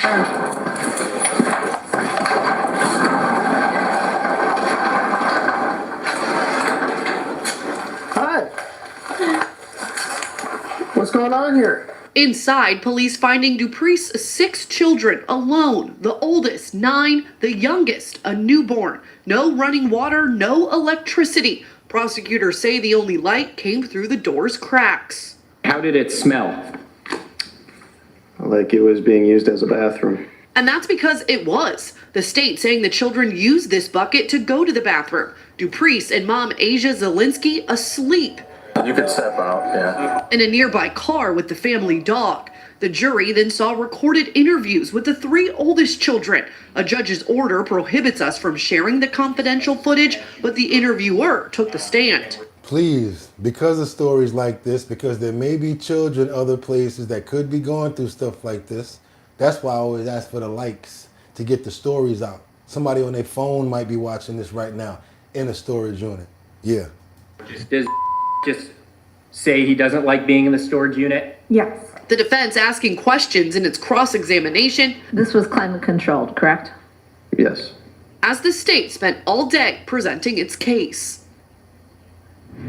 Hard story to hear, Hannah. So the state has 2 more witnesses to call to the stand tomorrow morning. Oh, right, and then it will be the defense's turn, of course, to present its case. And the defense attorney late this afternoon did indicate Dupreece plans on taking the stand in his own case. Now, somebody in the comments said they locked them in the storage bin so they can go in the car and do D-rugs. I believe you. That's probably what they did. Lock them in there so that they can go in the car and do drugs. 6 kids? And you mean to tell me you ain't on no program or nothing like that? They got to be doing very bad as parents. Because, you know, even the state will step in to give them somewhere to stay for those kids. Let's pray for those children, even though they have not lost their lives. I pray that they're still healthy and that they find safe place to stay. Not just any place to go, but somewhere safe where they're not being harmed and harm is being brought to them. And let's get the right type of justice to go for the parents, both of them. Amen, you guys. Let's keep on moving forward because I can feel it coming in the edge of night. Oh, Lord. And I've been waiting for this moment for all my life. Oh, Lord. That's right, you guys. Sarah, Sarah, what happened to you? You know what I'm talking about, right? I'm getting into this right now. I'm talking about Phil Collins, you guys, as he reflects on his retirement. Yes, Phil Collins of all people. He says he just can't do it anymore. You know, you guys, you know, when we think about certain people, we always never think that our people, like our legends, are going to get old or people. And wait a minute, I know you guys don't think that I don't know about Phil Collins.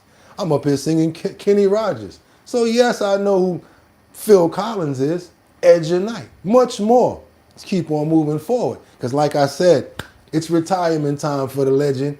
And I think, you know what, he's right. Because at a certain point, you want to enjoy life. Let's get into it and see what's going on with Mr. Collins and what his plans are for his retirement. How does it feel to be officially retired? Was that a tough decision to make to end that last tour and officially retire, or do you still miss being on the road? No, I would say that I have no intention of doing anything else.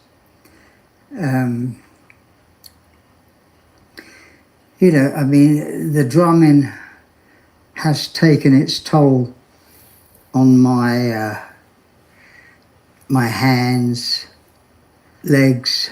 You know, it's and I don't want to be a caricature of myself, so I'd rather stop. You know, but you know, it's if I can't do what I did as well as I did it, I'd rather, you know,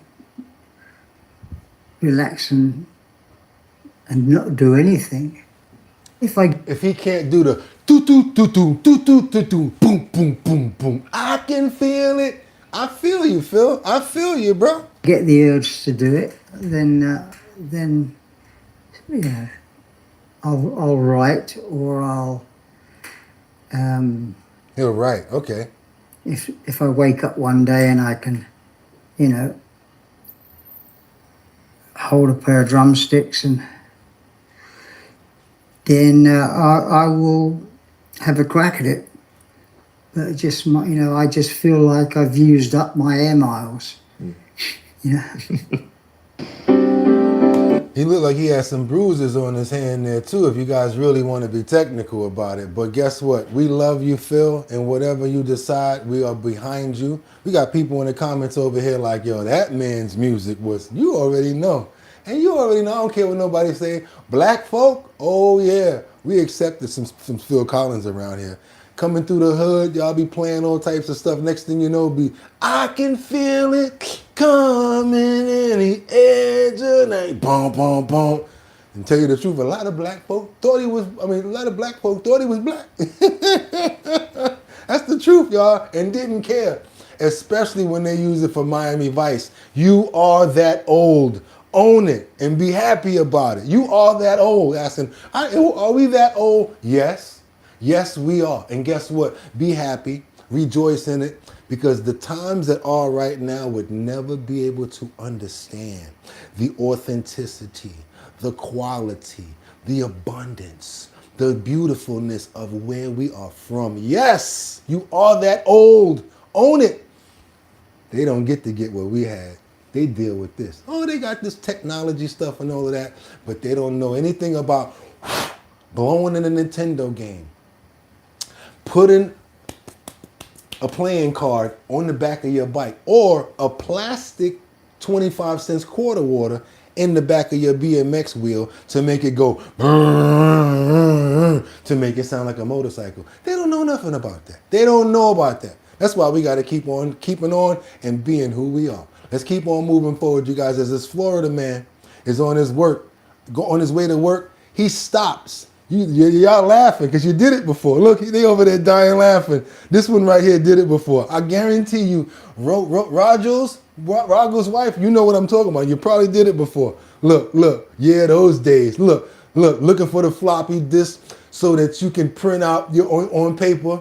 Yeah. Stop playing, y'all. Let's keep on moving forward, y'all. We're going to go on over to Florida where this one man stops to help a poor creature. Yeah, y'all don't want me to start going back to nostalgia. They don't know nothing about our cameras. They don't know anything about nothing that we've been through. I'm telling you guys, you would not want to be coming up in this time. As us, you would feel like you're missing something. I'm being honest with you guys right now. You would feel like you're missing out on something. You'd be like, it's just not right. The garden hose, the way food tasted, hot dogs, everything. McDonald's when it was okay to eat.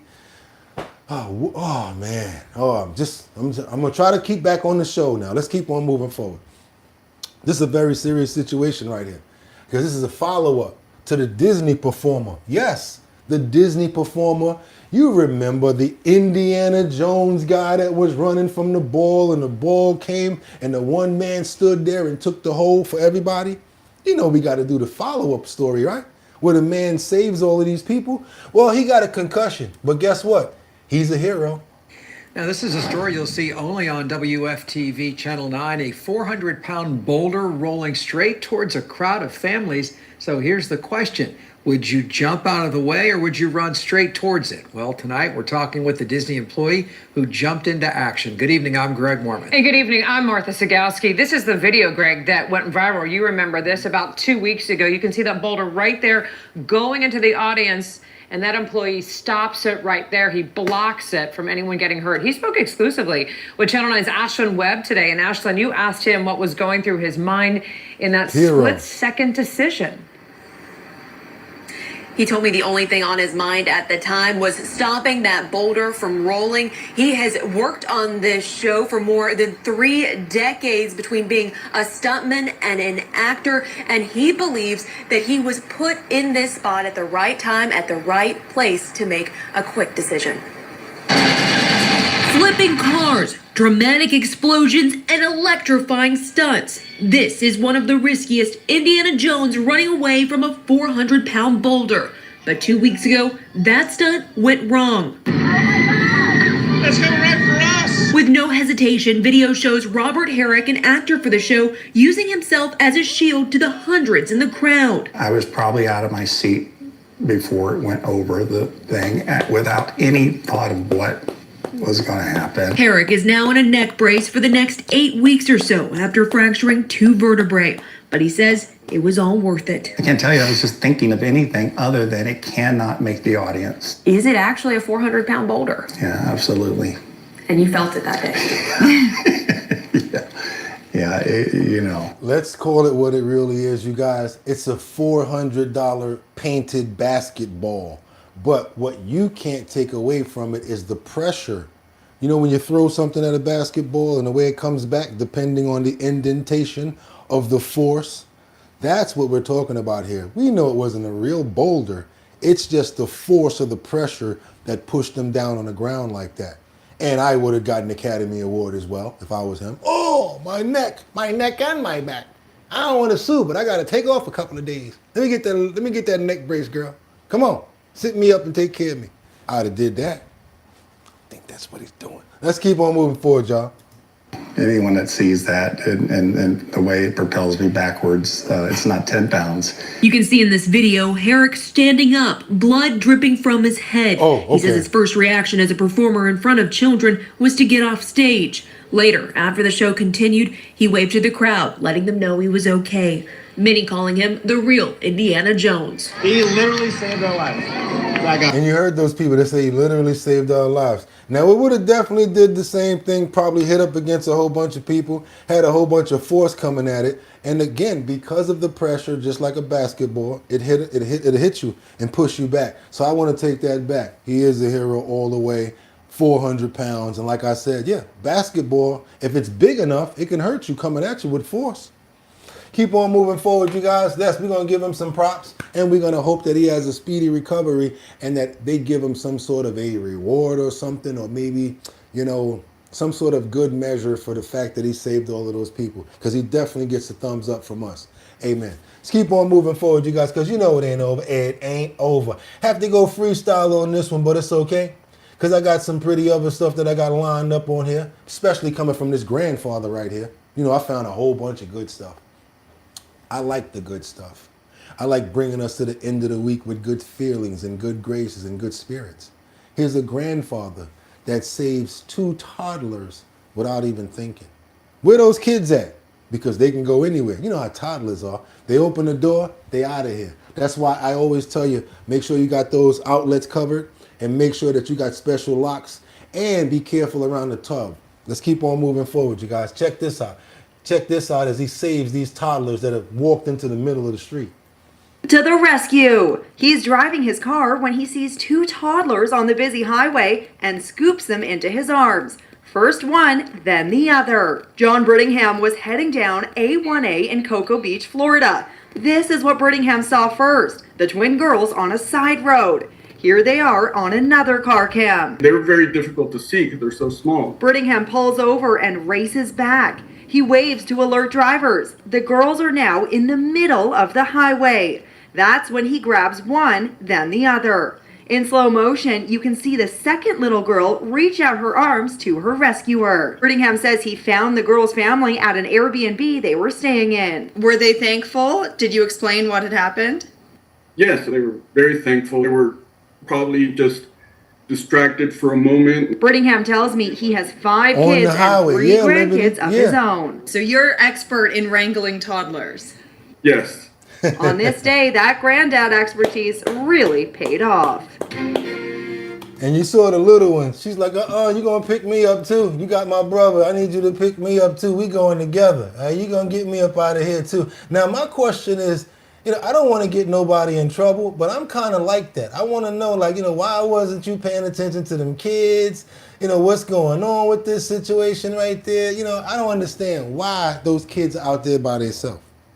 What's going on here? I understand you might be asleep or whatever like that, but both your kids outside, We might have to have some questions being answered over here. Also, let's get to that other situation right now where this man, who was a beautiful soul, he saw an animal with his head inside of a bag. Looks like a bag of dog food. But this small buck couldn't get his head out. So he pulled over and did something that anybody with a heart would have done. Check this out, what this Florida man did. He stops his truck at a strange sight. Steel rocket spotted the struggling animal on an early morning commute and quickly approached the deer.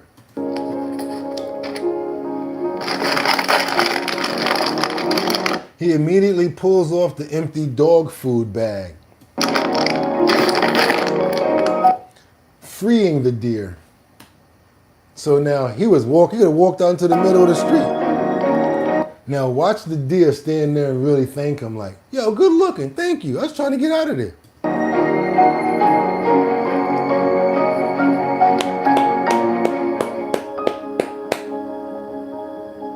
Now that's a hero move right there. See, you don't always have to talk. You don't always have to wait around for praises. Always don't have to expect to get something out of the deal, especially when you're looking out for somebody. Y'all hear me? And y'all know how we do it. We got the love for who? The animals. So we love to end it off this way. I want you guys to see two best friends. They're very old and it's time for them to retire. Two elephants. They're going to sanctuary, you guys. You know we do it with the elephants sometimes too. Two beautiful elephants. The two elephants we rescued, Bua, Kam. They are so gorgeous to me. I like the way, this one looks very strong. Like his head looked like huge. Okay, Verizon, let's see if I rewind that. If I reload that, we can get the whole thing on these elephants right here. I want you guys to see what's going on here. And Verizon, get your stuff together. Get your stuff together, Verizon. Because this makes no sense. The two elephants we rescued, Bua, Kam. She is 70 years old, and throughout her whole life, she was in the logging industry. She worked in a circus. She also working at an elephant riding camp. And so she suffered through all the possible abuse that an elephant could have. And the other elephant, so gentle, so beautiful. She's also experienced heartache and abuse and working in riding camp.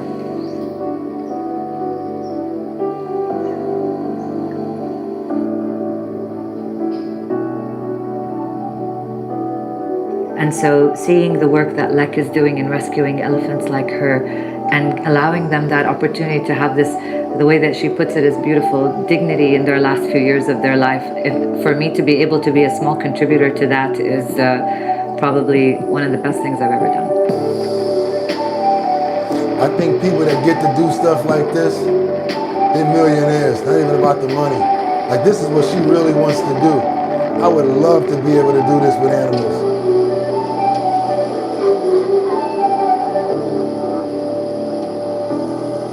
Learning about elephants, the issues that they face, horrific treatment that they get from humans. The way that we end this is by awareness. It's by 1,000 ways of supporting. It can be with your time. It could be with just being kind to any animal that comes your way, to understand that animals are souls and all of them deserve love and respect and kindness. And so by treating them all in that way, you are supporting, you are making a difference. It starts with you. Any small kindness is a lot.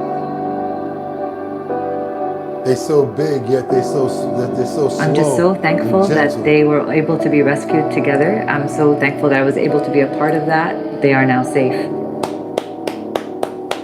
There you go. That's what I'm talking about, y'all. Y'all know we love the animals over here, whether it's a dog, a cat, bird, don't care what it is. We love the animals, you guys. And with that being said, y'all trying to make some money, money, money, money. Hit that link in the description and you can make up to $700 off a survey. You'll make some money and I'll make some money too. Also, you're trying to promote your business? We're going to help you. How? We're going to put your promo up on our promotion area. It's called the post notification area. But there's only one catch.